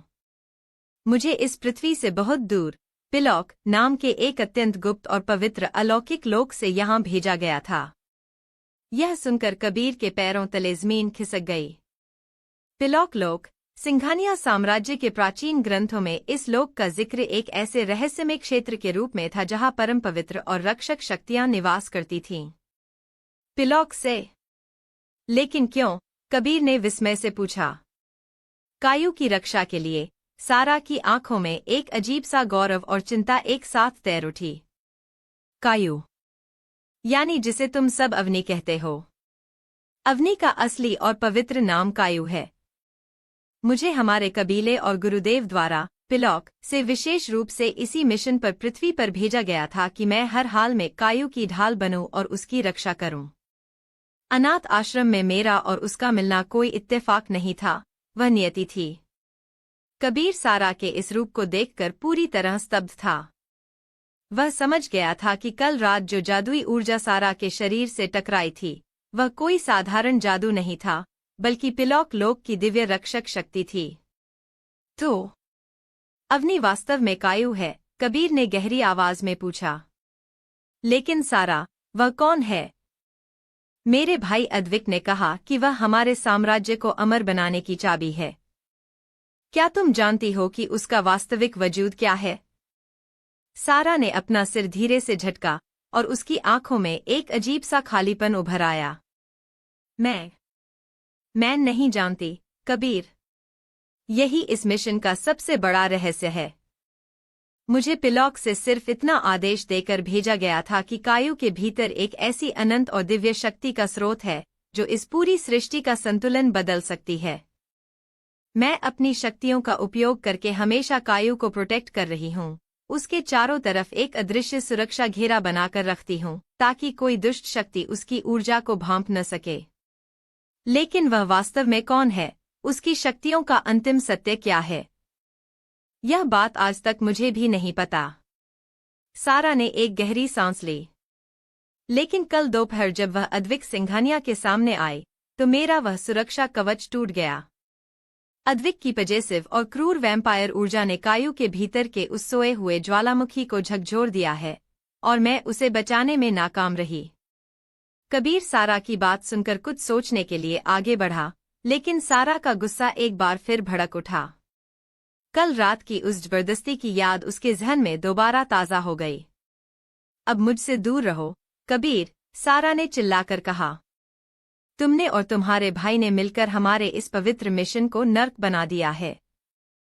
तुम्हारी इस माफी से मेरे जिस्म पर लगे ये दाग नहीं मिटेंगे। सारा, मैंने कहा ना कि मैं होश में नहीं था। कबीर ने भी थोड़े कड़े लहजे में अपना पक्ष रखना चाहा। तुम्हारे कबीले का जो भी सच हो, लेकिन अब तुम मुझसे अलग नहीं हो सकती। अपनी ये बकवास बंद करो। सारा ने बिस्तर पर रखा एक तकिया कबीर के चेहरे पर दे मारा। सिंघानिया साम्राज्य के प्रिंस होंगे तुम दुनिया के लिए, मेरे लिए तुम सिर्फ एक वाइल्ड जानवर हो। दोनों के बीच तीखी नोकझोंक और तकरार होने लगी। सारा अब एक पल भी कबीर के सामने उस बिस्तर पर नहीं रुकना चाहती थी। उसने झटके से चादर को अपने बदन पर लपेटा, बिस्तर से उतरी और कबीर को जोर से धक्का देते हुए सीधे बाथरूम की तरफ भाग गई। धाड़! बाथरूम का दरवाजा एक बार फिर बंद हो गया और कबीर बाहर अकेला खड़ा रह गया। कुछ ही पलों में अंदर से शावर के गिरने की तेज आवाज आने लगी। सारा खुद को उस वैम्पायर स्पर्श से पूरी तरह साफ करने के लिए फिर से नहाने चली गई थी। कबीर ने टूटे हुए दरवाजे के फ्रेम को देखा और एक ठंडी सांस भरकर कमरे से बाहर निकल गया, यह जानते हुए कि पिलॉक का यह रहस्य अब सिंघानिया साम्राज्य में एक नया तूफान लाने वाला था। उधर मुख्य पेंट हाउस के बेडरूम में माहौल बिल्कुल अलग था। कमरे की हवा में रात भर चले उस तीव्र और जुनूनी रोमांस की खुशबू अब भी बसी हुई थी। किंग साइज बेड पर अवनी गहरी और शांत नींद में सो रही थी। पूरी रात अद्विक के उस वशीकरण और सम्मोहन के प्रभाव में रहने के कारण उसका शरीर पूरी तरह निढाल हो चुका था। अद्विक बिस्तर के किनारे खड़ा होकर उसे देख रहा था। उसके चेहरे पर कल रात वाली वो खूंखार लाल आंखें गायब थीं, उनकी जगह एक असीम कोमलता और पजेसिवनेस ने ले ली थी। अद्विक ने बहुत धीरे से झुककर अवनी के माथे पर अपने होंठ टिका दिए। उसका यह स्पर्श इतना सौम्य था कि सोते हुए भी अवनी के चेहरे पर एक हल्का सा सुकून तैर गया। अद्विक ने देखा कि सुबह की ठंडी हवा खिड़की से अंदर आ रही थी, जिससे अवनी का शरीर थोड़ा सा कांप उठा। उसने तुरंत बेहद प्यार से रेशमी मखमली चादर उठाई और अवनी के पूरे शरीर को अच्छी तरह से ढक दिया ताकि उसे जरा सी भी ठंड न लगे। सो जाओ, मेरी डिजायर, अद्विक ने मंद आवाज में फुसफुसाया। आज की रात तुमने मेरे वजूद को वो ताकत दी है जो दादाजी के किसी भी तंत्र मंत्र को नेस्तनाबूद कर सकती है। अद्विक बिस्तर से उठा। वह सीधे ड्रेसिंग रूम में गया, जहां उसने ब्लैक फॉर्मल सूट और अपनी सिग्नेचर लेदर क्लॉक पहनी। वह पूरी तरह तैयार होकर कमरे से बाहर निकला। उसकी चाल में वही राजसी धमक वापस आ चुकी थी जो डार्क किंग की पहचान थी। हवेली के मुख्य लिविंग हॉल में माया पहले से ही मौजूद थी। शौर्य के फ्लैट से बिल्ली के रूप में भागने के बाद वह सुबह सुबह ही अपनी जादुई शक्तियों से सेफ हाउस वापस लौट आई थी। उसके चेहरे पर शौर्य के साथ हुई उस तगड़ी बहस की थकान और थोड़ी घबराहट साफ दिख रही थी, क्योंकि वह जानती थी कि कल रात उसने अद्विक को ड्रग देने की हिमाकत की थी। जैसे ही अद्विक सीढ़ियों से नीचे उतरा, माया ने अपना सिर झुका लिया। सर! अद्विक माया के सामने आकर रुक गया। उसकी आंखों में एक बर्फीला कड़ापन था, लेकिन उसने कल रात के ड्रग के लिए माया पर कोई हमला नहीं किया। वह समझ गया था कि माया का इरादा साम्राज्य की रक्षा का ही था। माया, अद्विक की भारी आवाज हॉल में गूंजी। कल रात जो कुछ भी हुआ, मैं उसे इस बार नजरअंदाज कर रहा हूं। लेकिन अब मेरी बात बहुत ध्यान से सुनो। अवनी ऊपर बेडरूम में सो रही है, वह बहुत थक चुकी है। जी सर, माया ने आज्ञाकारी भाव से कहा। मैं तुम्हें आदेश देता हूँ कि जब तक मैं वापस न आऊं, तुम अपनी जान की बाजी लगाकर भी अवनी का पूरा ध्यान रखोगी। अद्विक ने माया की आंखों में सीधे झांकते हुए अपनी उंगली हवा में उठाई। उसकी सुरक्षा में एक कतरे की भी चूक नहीं होनी चाहिए। अगर उसे एक खरोंच भी आई तो कल रात का उधार मैं सूद समेत चुकता करूंगा। मैं अपनी आखिरी सांस तक उनकी रक्षा करूंगी, सर। लेकिन आप इस वक्त पूरी तरह तैयार होकर कहाँ जा रहे हैं? माया ने उत्सुकता से पूछा। अद्विक ने अपने कोट के कॉलर को ठीक किया और उसकी आंखें अचानक खूनी लाल रंग में कौंध गईं। मुझे दादाजी विक्रमजीत के उस तांत्रिक तांडव की भनक लग चुकी है। वह 5 लड़कियों की बलि देकर मुझे अपने वश में करने का भ्रम पाल रहे हैं।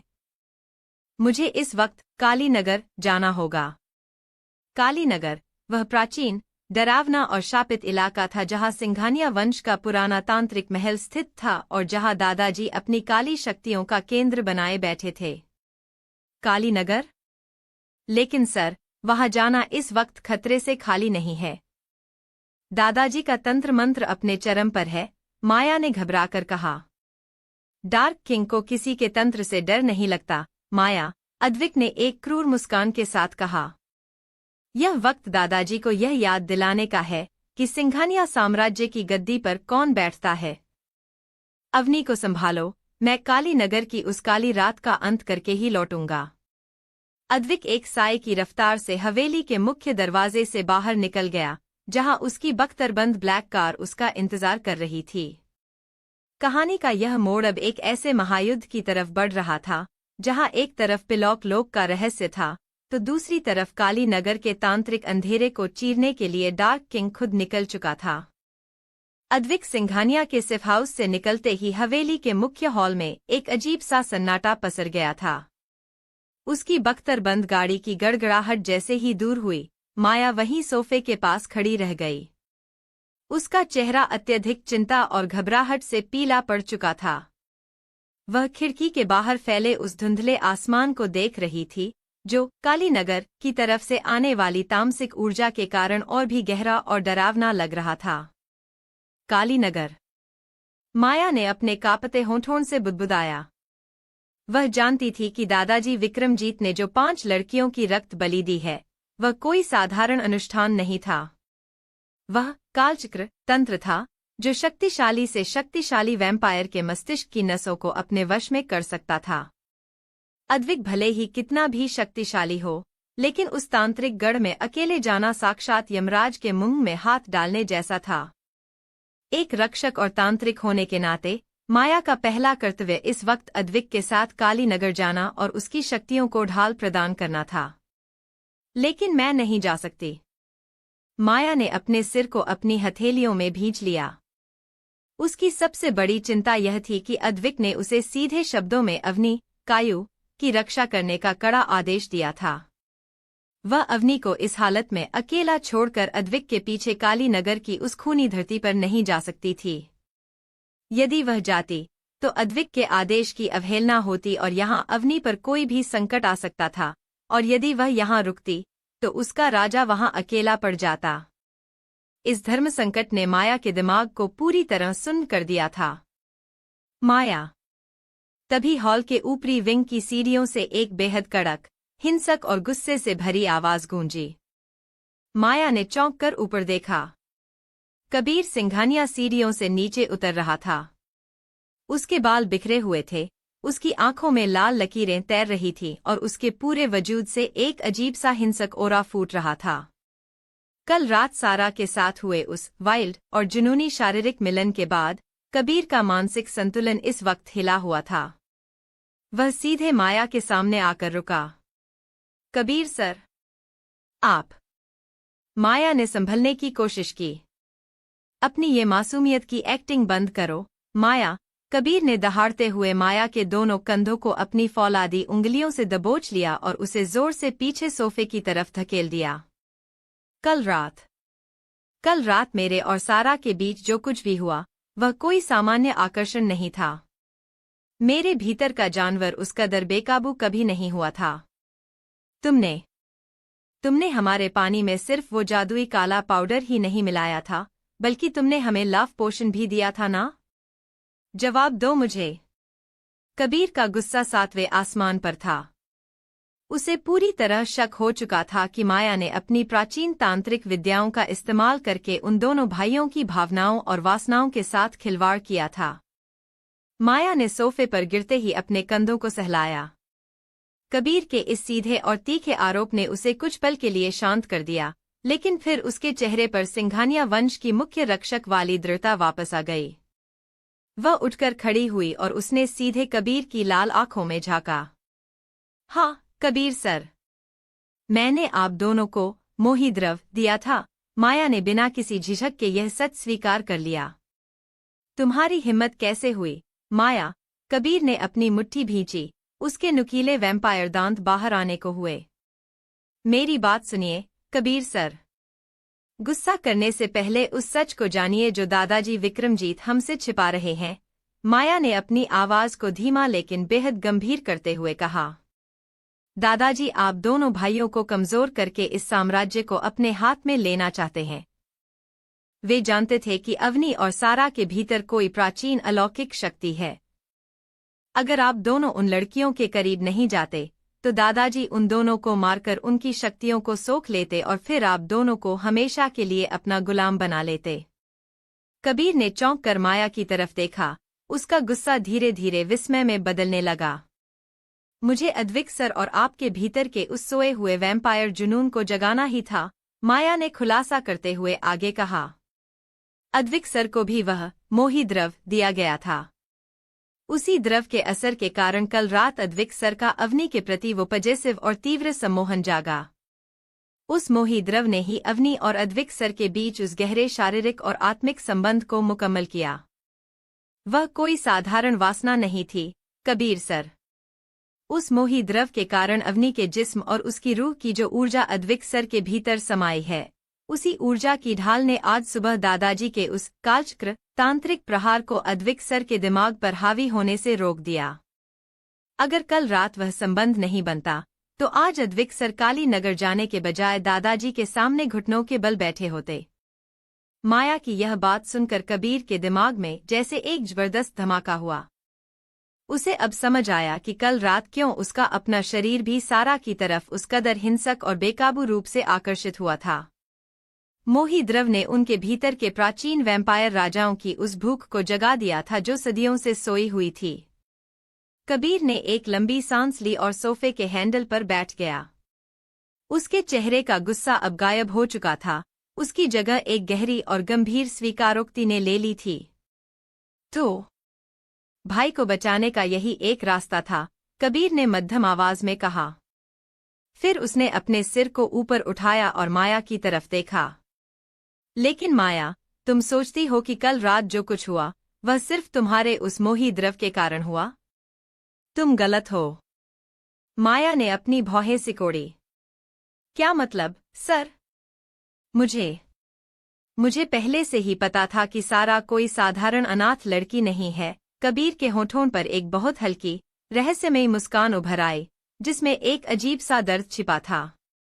कल रात जब उसने मेरे कमरे की उस तस्वीर को छुआ था और जो सुनहरी रोशनी मेरे विंग में फैली थी, उसी पल मेरे भीतर के वैम्पायर ने उसकी आत्मा को पहचान लिया था। मुझे पता था कि वह एक नीली परी, ब्लू फेरी है।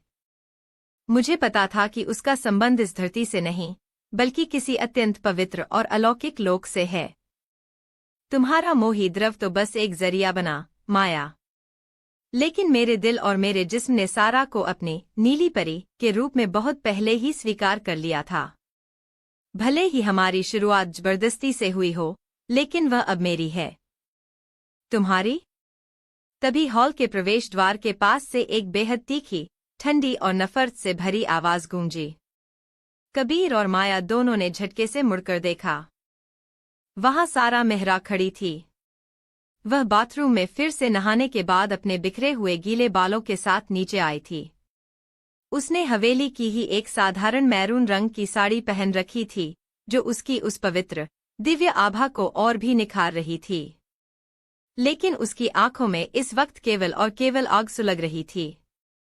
उसने कबीर और माया के बीच हुई मोही द्रव और नीली परी वाली सारी बातें सुन ली थीं। तो यह तुम दोनों का एक सोचा समझा तांत्रिक खेल था? सारा ने आगे बढ़ते हुए माया की तरफ अपनी उंगली उठाई। उसकी आवाज गुस्से से कांप रही थी। तुम सिंघानिया खानदान की रक्षक हो ना? तुमने अपने उन राक्षसी भाइयों की जान बचाने के लिए हमारे पानी में वो गंदा मोही द्रव मिलाया? तुमने मेरी और कायू, अवनी की अस्मत का सौदा किया ताकि तुम्हारे ये वैम्पायर राजा अमर रह सकें। माया ने आगे बढ़कर सारा को शांत करने की कोशिश की। सारा, प्लीज समझने की कोशिश करो।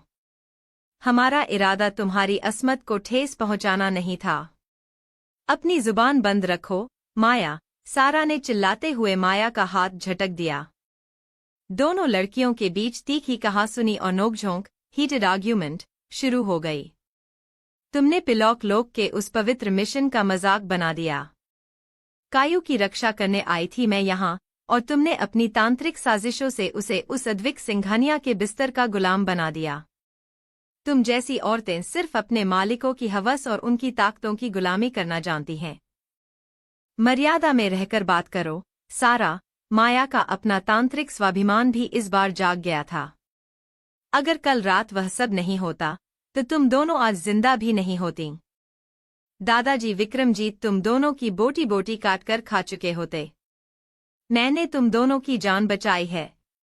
ऐसी जान बचाने से बेहतर मेरी मौत होती। सारा ने रोते हुए कबीर की तरफ देखा, जिसकी आंखों में अब भी उसके लिए एक जुनूनी अधिकार चमक रहा था। तुम सब राक्षस हो, लेकिन याद रखना, पिलॉक लोक की शक्तियां इस जबरदस्ती और इस मोही द्रव के खेल को कभी माफ नहीं करेंगी। मैं कायू को लेकर यहां से जरूर भागूंगी और तुम सिंघानिया भाई इस नर्क में अकेले सड़ोगे। हॉल के भीतर की हवा इस वक्त सत्यों के टकराव और नफरत की आग से पूरी तरह सुलग उठी थी। एक तरफ कबीर का पजेसिव प्यार था, दूसरी तरफ सारा का पवित्र पिलॉक लोक का संकल्प, और इन सब के बीच माया की वह दुविधा जो अद्विक के काली नगर जाने के बाद और भी गहरी होती जा रही थी। सुबह का सूरज उग चुका था, लेकिन इस साम्राज्य का असली अंधकार अब शुरू होने वाला था। हवेली के मुख्य पेंट हाउस में खिड़की के भारी रेशमी पर्दों को चीरती हुई धूप अब सीधे बिस्तर पर सो रही अवनी मल्होत्रा के चेहरे पर पड़ रही थी। उसके वजूद पर छाया अद्विक सिंघानिया का वह जादुई वशीकरण और गहरा सम्मोहन सुबह की इस तीखी धूप के साथ धीरे धीरे कम होने लगा था। अवनी की भारी पलकें हिलीं और उसने एक गहरी, थकी हुई सांस लेकर अपनी आंखें खोल दीं। उसका पूरा शरीर इस कदर टूट रहा था मानो वह किसी भयानक युद्ध से होकर गुजरी हो। उसकी पीठ, उसकी गर्दन और उसके अंगों में एक गहरा शारीरिक दर्द था। उसने जैसे ही उठने की कोशिश की, उसे एहसास हुआ कि उसने एक भी कपड़ा नहीं पहन रखा था। उसका पूरा नग्न शरीर अद्विक की उस मखमली रेशमी चादर से ढका हुआ था जो अद्विक ने सुबह जाते वक्त बड़े प्यार से उसके ऊपर डाली थी। यह मुझे क्या हुआ है? मैं इतनी थकी हुई क्यों हूँ? अवनी ने अपने माथे पर हाथ रखा। कल रात की धुंधली यादें उसके दिमाग में कौंधने लगी। अद्विक का वह जुनूनी चेहरा, उसका स्पर्श, और तभी उसकी नजर सफेद चादर के बीचों बीच पड़ी। अवनी का दिल झटके से उसकी छाती में बैठ गया और उसका पूरा वजूद कांप उठा। चादर पर गहरे लाल रंग के ताज़ा खून के धब्बे बिखरे हुए थे। वे धब्बे कल रात के उस तीव्र, हिंसक और जुनूनी शारीरिक मिलन की गवाही दे रहे थे, जहां अद्विक की वैम्पायर भूख और अवनी के समर्पण के बीच की हर मर्यादा टूट चुकी थी। नहीं, यह नहीं हो सकता। अवनी ने घबराहट में अपने दोनों हाथों से अपना मुंह ढक लिया। उसकी आंखों से आंसू बहने लगे। वह एक फौजी पृष्ठभूमि की सख्त लड़की थी, लेकिन इस वक्त बिस्तर पर बिखरा वह खून और अपने जिस्म का यह सूनापन देखकर वह पूरी तरह टूट चुकी थी। उसे समझ आ गया था कि कल रात अद्विक सिंघानिया ने उसके वश में होने का फायदा उठाकर उसके साथ कुछ ऐसा किया था जिसे वह कभी खुद से अलग नहीं कर पाएगी।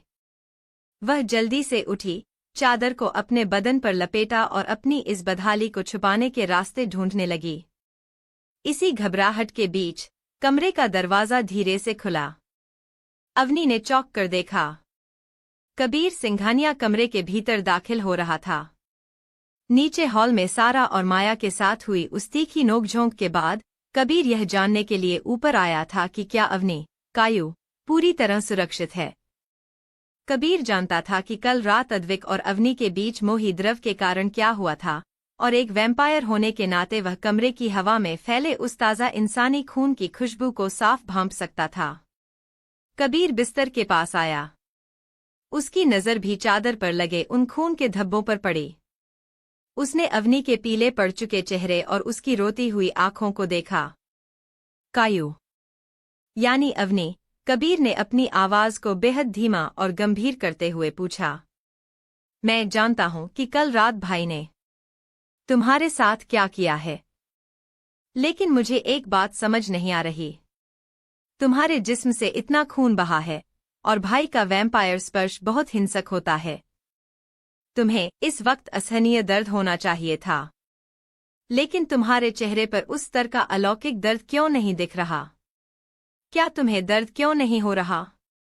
कबीर का यह सवाल बहुत तार्किक था। वह जानता था कि अगर कोई साधारण इंसानी लड़की वैम्पायर राजा के उस वाइल्ड रोमांस से गुजरती तो वह अब तक अस्पताल के बिस्तर पर होती।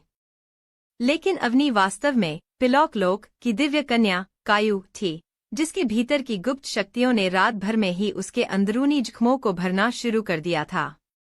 अवनी कबीर के इस सवाल से बुरी तरह घबरा गई। वह नहीं चाहती थी कि कबीर या इस हवेली का कोई भी शख्स उसके भीतर छिपी उस रहस्यमय अलौकिक शक्ति के बारे में जाने। अपनी स्थिति को संभालने और अपने इस राज को छुपाने के लिए अवनी को तुरंत एक झूठ का सहारा लेना पड़ा। दर्द? तुम कैसी बकवास बातें कर रहे हो कबीर? अवनी ने अपने आंसुओं को पोंछते हुए अपनी आवाज में वही पुरानी सख्ती लाने की कोशिश की, हालांकि उसकी आवाज कांप रही थी। उसी वक्त सारा भी अवनी को ढूंढते हुए तेजी से कमरे के अंदर आ गई। सारा ने जैसे ही बिस्तर पर खून के धब्बे और अवनी की यह हालत देखी, वह दौड़कर अवनी के पास बैठी और उसने कबीर को गुस्से से घूरा। कबीर, बाहर निकलो यहां से। तुम्हारी हिम्मत कैसे हुई इसके कमरे में आने की? अवनी ने सारा का हाथ पकड़ा और कबीर की तरफ देखते हुए ऊंची आवाज में कहा, कबीर, तुम जो ये खून के धब्बे देखकर अंदाजा लगा रहे हो, वह वैसा कुछ नहीं है जैसा तुम सोच रहे हो। कल रात अद्विक ने मेरे साथ कुछ नहीं किया। यह खून, यह सिर्फ मेरे पीरियड के कारण है। मुझे अचानक आधी रात को मेरे पीरियड शुरू हो गए, जिसकी वजह से ये चादर खराब हो गई और मुझे कमजोरी महसूस हो रही है। तुम्हारे भाई ने मुझे छुआ तक नहीं है। अवनी ने खुद को पीरियड का बहाना बनाकर कबीर और सारा के सामने उस खौफनाक रात की हकीकत को पूरी तरह छुपा लिया। सारा ने राहत की सांस ली, क्योंकि वह पिलॉक लोक की रक्षक होने के नाते नहीं चाहती थी कि कायू का पवित्र वजूद किसी वैम्पायर के कारण दूषित हो। कबीर ने अवनी की आंखों में देखा। वह जानता था कि अवनी झूठ बोल रही है, क्योंकि एक वैम्पायर पीरियड्स के खून और सामान्य चोट या कौमार्य भंग होने वाले खून की खुशबू में फर्क अच्छी तरह समझ सकता था। लेकिन अवनी के इस कदर दृढ़ता से झूठ बोलने और स्थिति को संभालने के कारण कबीर ने इस विषय को आगे बढ़ाना ठीक नहीं समझा। वह चुपचाप अपना सिर हिलाकर कमरे से बाहर निकल गया, लेकिन उसके दिमाग में कायू की शक्तियों को लेकर संदेह और गहरा हो गया। हवेली के इस ड्रामे से मीलों दूर अद्विक सिंघानिया की तेज रफ्तार कार काली नगर की सीमा में दाखिल हो चुकी थी। यहाँ की धरती सूखी और काली थी और हवा में हर वक्त सल्फर और जले हुए पत्तों की अजीब सी गंध बसी रहती थी। यह सिंघानिया वंश का वह प्राचीन शापित गढ़ था जहाँ उनके पूर्वजों ने सदियों तक राज किया था। अद्विक गाड़ी से उतरा और काले पत्थरों से बने उस विशाल खंडहर नुमा महल के भीतर दाखिल हुआ। महल के तहखाने में, जहां दादाजी विक्रमजीत के तंत्र मंत्र की गूंज आ रही थी, वहां एक विशाल नक्काशीदार पलंग बिछा हुआ था। पलंग पर जो शख्स लेटा हुआ था, उसे देखकर अद्विक की आंखें खूनी लाल रंग में चमक उठीं और उसके जबड़े भिंच गए। वह शख्स कोई और नहीं, बल्कि अद्विक और कबीर के पिता यानी सिंघानिया साम्राज्य के भूतपूर्व राजा बाबा थे। बाबा की हालत इस वक्त अत्यंत दयनीय और खौफनाक थी। उनका पूरा शरीर आधा इंसानी और आधा पिशाच रूप में जमा हुआ था। उनकी रगों में बहने वाला वैम्पायर खून काला पड़ चुका था, जो उनकी त्वचा के ऊपर काली लकीरों के रूप में साफ दिखाई दे रहा था। वे एक बेहद रहस्यमयी और प्राचीन तांत्रिक बीमारी से पीड़ित थे, जिसने उनकी अमर शक्तियों को पूरी तरह सोख लिया था और उन्हें एक जीवित लाश में बदल दिया था। उनके मुंह से मध्यम सांसें निकल रही थी और उनकी आंखें पथरा चुकी थीं। बाबा, अद्विक ने आगे बढ़कर अपने पिता के उस बर्फीले, काले पड़ चुके हाथ को अपने हाथों में ले लिया। तभी अंधेरे से दादाजी विक्रमजीत की भारी, क्रूर आवाज गूंजी। देखा अद्विक, तेरे पिता की यह हालत उस प्राचीन शिकारी कबीले के शाप की वजह से है। अगर तूने उस अवनी, कायु, के खून और उसकी शक्तियों को पूरी तरह से हमारे इस कालचक्र में समर्पित नहीं किया, तो तेरे बाबा कभी ठीक नहीं होंगे और अगला नंबर तेरा होगा। अद्विक ने दादाजी की बात सुनी, लेकिन उसका सिर झुका नहीं। उसने अपने पिता के उस कमजोर हाथ को चूमा और धीरे से उसे वापस बिस्तर पर रख दिया। वह उठकर खड़ा हुआ, उसकी लेदर क्लॉक हवा में लहराई और पूरे तहखाने का तापमान अचानक शून्य से नीचे चला गया। दादाजी के तंत्र मंत्र की मोमबत्तियां अद्विक के इस भयानक ऑरा से एक पल के लिए बुझने को हुईं। दादाजी, अद्विक ने बेहद बर्फीली, गूंजती हुई और जानलेवा आवाज में कहा। आप सोचते हैं कि उन 5 मासूम लड़कियों की बलि देकर और बाबा की इस बीमारी का डर दिखाकर आप मुझे अपने वश में कर लेंगे? तो यह आपकी सबसे बड़ी भूल है। अद्विक ने अपने पिता की तरफ देखा और अपनी छाती पर हाथ रखकर एक गूंजती हुई कसम खाई। मैं, अद्विक सिंघानिया, आज इस काली नगर की शापित धरती पर यह संकल्प लेता हूं कि मैं बहुत जल्द अपने बाबा को इस रहस्यमयी बीमारी से पूरी तरह ठीक करूंगा। सिंघानिया वंश का यह राजा किसी के तंत्र मंत्र के आगे घुटने नहीं टेकेगा। उसने मुड़कर दादाजी की तरफ अपनी उंगली उठाई। और रही बात अवनी की, तो वह मेरी डिजायर है। उसका खून, उसकी शक्तियां और उसका वजूद सिर्फ मेरा है।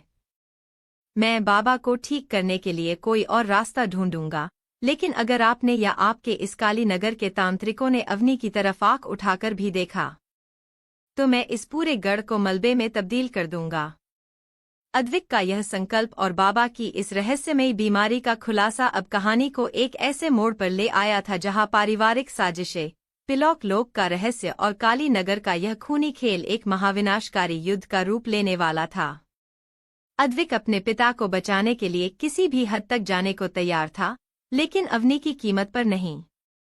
काली नगर के उस शापित और जर्जर महल के सबसे गहरे गर्भगृह में, जहां चारों ओर केवल इंसानी खोपड़ियों की मालाएं लटकी हुई थी, अद्विक सिंघानिया का सामना सिंघानिया वंश के सबसे प्राचीन तांत्रिक और मार्गदर्शक महागुरु से हुआ। महागुरु की जटाएं फर्श को छू रही थी और उनकी आंखों में सदियों पुराना अंधेरा कैद था। दादाजी विक्रमजीत भी उनके पीछे अत्यंत गंभीर मुद्रा में खड़े थे। अद्विक ने जैसे ही अपने पिता को ठीक करने का संकल्प दोहराया, महागुरु ने अपनी सूखी, खुरदरी उंगली हवा में लहराई और उनकी भयानक, गूंजती हुई आवाज पत्थरों से टकराई। मूर्ख अद्विक, तू जिसे अपनी जीत समझ रहा है, वह वास्तव में विनाश की शुरुआत है। महागुरु की आवाज में एक अजीब सा खौफ था। तूने आज सुबह यहाँ आकर संकल्प तो ले लिया, लेकिन क्या तू जानता है कि कल रात तूने अपने ही हाथों अपनी और अपने पिता की किस्मत पर मौत की मोहर लगा दी है? अद्विक ने अपनी भौहें सिकोड़ी, उसकी लाल आंखें महागुरु पर टिक गईं। साफ साफ कहिए, महागुरु। कल रात मैंने अपनी डिजायर को मुकम्मल किया है, किसी नियम को नहीं तोड़ा। वही तो सबसे बड़ी भूल थी, पिशाच राज। महागुरु जोर से हंसे, लेकिन उस हंसी में केवल खौफ था। कल रात फुल मून की रात थी। वह कोई साधारण रात नहीं थी। जब तामसिक, मोही द्रव का असर चरम पर हो और ब्रह्मांड की शक्तियां अपने पूर्ण रूप में हों, उस पूर्णमासी की रात को उस अलौकिक कन्या अवनी, कायु, के साथ शारीरिक और आत्मिक संबंध बनाना एक बहुत बड़ी, अक्षम्य गलती थी। अद्विक का दिल पल भर के लिए सहम गया, हालांकि उसने अपने चेहरे पर कोई भाव आने नहीं दिया। उस अलौकिक कन्या के भीतर जो प्राचीन दिव्य ऊर्जा है, वह पूर्णमासी की रात को ब्रह्मांडीय तरंगों से सीधे जुड़ी होती है। महागुरु ने आगे कदम बढ़ाते हुए अद्विक की आंखों में देखा। उस रात उसके साथ संबंध बनाने से तूने उसकी शक्तियों के उस चक्र को सक्रिय कर दिया है जो अब थमेगा नहीं। वह ऊर्जा अब तेरे भीतर भी प्रवाहित हो रही है, अद्विक। यदि तूने उस लड़की पर पूरी तरह विजय नहीं पाई या उसके भीतर छिपे उस अंतिम रहस्य को बिना जाने उसका शोषण किया, तो पूर्णमासी की यह भूल तेरे बाबा की इस रहस्यमयी बीमारी को और भयानक बना देगी और सिंघानिया साम्राज्य का हर एक वैम्पायर राख में बदल जाएगा। अद्विक महागुरु की इस भयानक चेतावनी को सुनकर भीतर तक हिल गया, लेकिन उसके अहंकार और अवनी के प्रति उसके पजेसिव जुनून ने झुकना नहीं सीखा था। उसने अपनी मुट्ठी कसी और बिना कुछ कहे गर्भगृह से बाहर निकल गया, पर महागुरु के शब्द उसके दिमाग में हथौड़े की तरह बज रहे थे। उधर जब अद्विक काली नगर की गलियों से गुजर रहा था, उसी पल ब्रह्मांड के एक अत्यंत प्राचीन और दिव्य लोक स्वर्णगढ़ में नियति का एक पुराना पन्ना खुल रहा था। यह दृश्य समय और स्थान से परे था, जहां आज से सदियों पहले एक भयानक साजिश और श्राप की कहानी बुनी गई थी। स्वर्णगढ़ की राजकुमारी का नाम था नयनतारा। नयनतारा कोई साधारण राजकुमारी नहीं थी, वह इतनी अलौकिक, रूपवान और चमत्कारी शक्तियों की स्वामिनी थी कि उसकी एक मुस्कान से मुरझाए हुए फूल भी खिल उठते थे। उसकी आंखें नीली और सुनहरी रोशनी के मिश्रण से चमकती थीं, ठीक वैसी ही जैसी शक्तियां आज सारा और अवनी के भीतर सुलग रही थीं। नयनतारा को पृथ्वी लोक के मनुष्यों और वहां के सीधे साधे जीवन से बहुत लगाव था। वह अक्सर चोरी छिपे स्वर्णगढ़ की सीमाओं को पार करके पृथ्वी पर चली जाती थी, ताकि वह वहां के जीवों की मदद कर सके और उनकी निस्वार्थ भावनाओं को महसूस कर सके। लेकिन स्वर्णगढ़ के राजा, जो नयनतारा के क्रूर और स्वाभिमानी पिता थे, उन्हें पृथ्वी लोक के जीवों से घोर नफरत थी। वे मनुष्यों और पृथ्वी के अन्य अलौकिक जीवों को तुच्छ समझते थे। एक दिन जब राजा को पता चला कि नयनतारा उनकी आज्ञा के विरुद्ध फिर से पृथ्वी लोक पर गई थी, तो उनका गुस्सा 7वें आसमान पर पहुंच गया।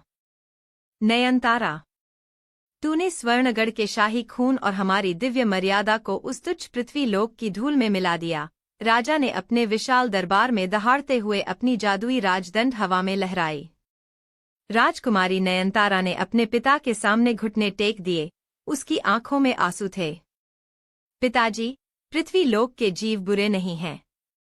वहां भावनाएं हैं, निस्वार्थ प्रेम है। चुप रह, कुलकलंकिनी, राजा ने गुस्से में अंधा होकर चिल्लाया। अगर तुझे उस पृथ्वी लोक से इतना ही प्रेम है, तो जा। मैं तुझे श्राप देता हूं। तू अपने इस दिव्य रूप, अपनी इन यादों और अपनी इन शक्तियों से पूरी तरह वंचित होकर उसी पृथ्वी की धूल में भटकती रहेगी। तेरी आत्मा एक चक्र में फंस जाएगी, जहां तू बार बार जन्म लेगी, लेकिन कभी अपनी असली पहचान नहीं जान पाएगी। दरबार में मौजूद सभी दरबारी राजा के इस भयानक श्राप से कांप उठे। नयनतारा का शरीर धीरे धीरे धुंधला होने लगा और उसकी जादुई शक्तियां उससे छिनने लगीं। पिताजी, मुझे क्षमा कर दीजिए, नयनतारा ने रोते हुए पुकारा। राजा का दिल अपनी इकलौती बेटी के लिए पल भर के लिए पसीजा, लेकिन दिया हुआ श्राप वापस नहीं लिया जा सकता था। राजा ने अपने राजदंड को फर्श पर पटका और श्राप की अंतिम शर्त जोड़ी। मेरा यह श्राप तभी टूटेगा, नयनतारा, जब उस क्रूर और मतलबी पृथ्वी लोक पर तुझे कोई ऐसा रक्षक या प्रेमी मिलेगा, जो तेरे इस रूप या तेरी इन शक्तियों से अनजान होकर भी तुझसे पूरी तरह निस्वार्थ प्रेम करेगा, जो तेरे लिए अपनी जान की बाजी लगा देगा और बदले में तुझसे कुछ नहीं चाहेगा। जिस दिन ऐसा निस्वार्थ प्रेम तेरी आत्मा को छुएगा, उसी दिन तू इस श्राप से मुक्त होगी और तेरी असली शक्तियां वापस जागेंगी। अन्यथा तू उस पृथ्वी के नर्क में हमेशा के लिए तड़पती रहेगी। एक भयानक बिजली कड़की और राजकुमारी नयनतारा स्वर्णगढ़ से विलुप्त होकर सीधे पृथ्वी लोक के अंधकार में विलीन हो गई। यह अतीत का वही रहस्य था जिसका सीधा संबंध आज की अवनी, कायु और सारा की तकदीर से जुड़ा हुआ था। वर्तमान समय में शहर के उसी आधुनिक और आलीशान फ्लैट के बाहर माया खड़ी हुई थी। अद्विक के आदेशानुसार उसे अवनी का ध्यान रखना था, लेकिन उसके मन में शौर्य के उस हैरान परेशान चेहरे की याद बार बार कौंध रही थी। सुबह बिल्ली के रूप में तब्दील होकर उसने शौर्य को जो झटका दिया था, उसकी वजह से उसके मन में एक अजीब सा अपराध बोध था। वह अपनी जादुई शक्तियों का उपयोग करके चुपके से फिर से शौर्य के फ्लैट पर वापस आ गई थी। कमरे का दरवाजा आधा खुला हुआ था। माया ने दबे कदमों से भीतर प्रवेश किया। फर्श पर सुबह का टूटा हुआ कॉफी मग और बिखरी हुई कॉफी अब भी सूखी पड़ी थी। शौर्य लिविंग रूम के कोने में बैठा हुआ था। उसके हाथ में एक लोहे की वही रॉड थी जिससे उसने रात को कुत्तों को भगाया था। उसका चेहरा गुस्से से पूरी तरह लाल था और उसकी आंखों में गहरी नाराजगी और अविश्वास था। उसने जैसे ही माया को अपने असली इंसानी रूप में वापस अंदर आते देखा, वह झटके से खड़ा हो गया। तुम फिर से यहाँ आ गई, शौर्य की आवाज में भारी नाराजगी थी। बाहर निकलो मेरे घर से। मुझे किसी ऐसी लड़की या बिल्ली की जरूरत नहीं है जो कोई जादूटोना या भूतिया साया हो। शौर्य, मेरी बात सुनो। माया ने अपनी आवाज को बेहद नरम और विनम्र करते हुए कहा, जो उसकी शख्सियत के बिल्कुल विपरीत था। सुबह जो कुछ भी तुमने देखा, वह कोई भूतिया साया नहीं था। मैं तुम्हें नुकसान नहीं पहुंचाना चाहती थी। नुकसान नहीं पहुंचाना चाहती थी। शौर्य ने गुस्से में रॉड को टेबल पर पटका, जिससे तेज आवाज हुई। तुम एक पल में एक लड़की बन जाती हो, दूसरे पल में बिल्ली। तुमने मुझे एक जोकर समझ रखा है। मैं रात भर जाग कर तुम्हारी जान बचाता हूँ, तुम्हें अपने घर लाता हूँ, और तुम मुझे बेशर्म कहकर मेरे ही सामने एक जानवर में बदल जाती हो। मैं बहुत नाराज हूँ तुमसे। मुझे धोखेबाजों और इस तरह के अजीब रहस्यों से नफरत है। माया ने शौर्य की आंखों में देखा। उस लड़के की नाराजगी में कोई डर नहीं था, बल्कि एक गहरा हर्ट होने का भाव था कि उसने जिस बिल्ली को बचाया, उसने उसके भरोसे का मजाक उड़ाया। माया धीरे धीरे शौर्य के करीब बढ़ी। वह सिंघानिया साम्राज्य की क्रूर रक्षक थी, लेकिन इस वक्त शौर्य के इस रूठे हुए और खफा अंदाज ने उसके तांत्रिक दिल में एक अजीब सी हलचल पैदा कर दी थी। वह समझ गई थी कि इस लड़के को शांत करना इतना आसान नहीं होने वाला था। तो दोस्तों, फिलहाल के लिए इतना ही। आगे क्या होगा और कहानी कौन सा नया मोड़ लेगी, यह हम अगले भाग में जानेंगे। तब तक अपना ख्याल रखिए।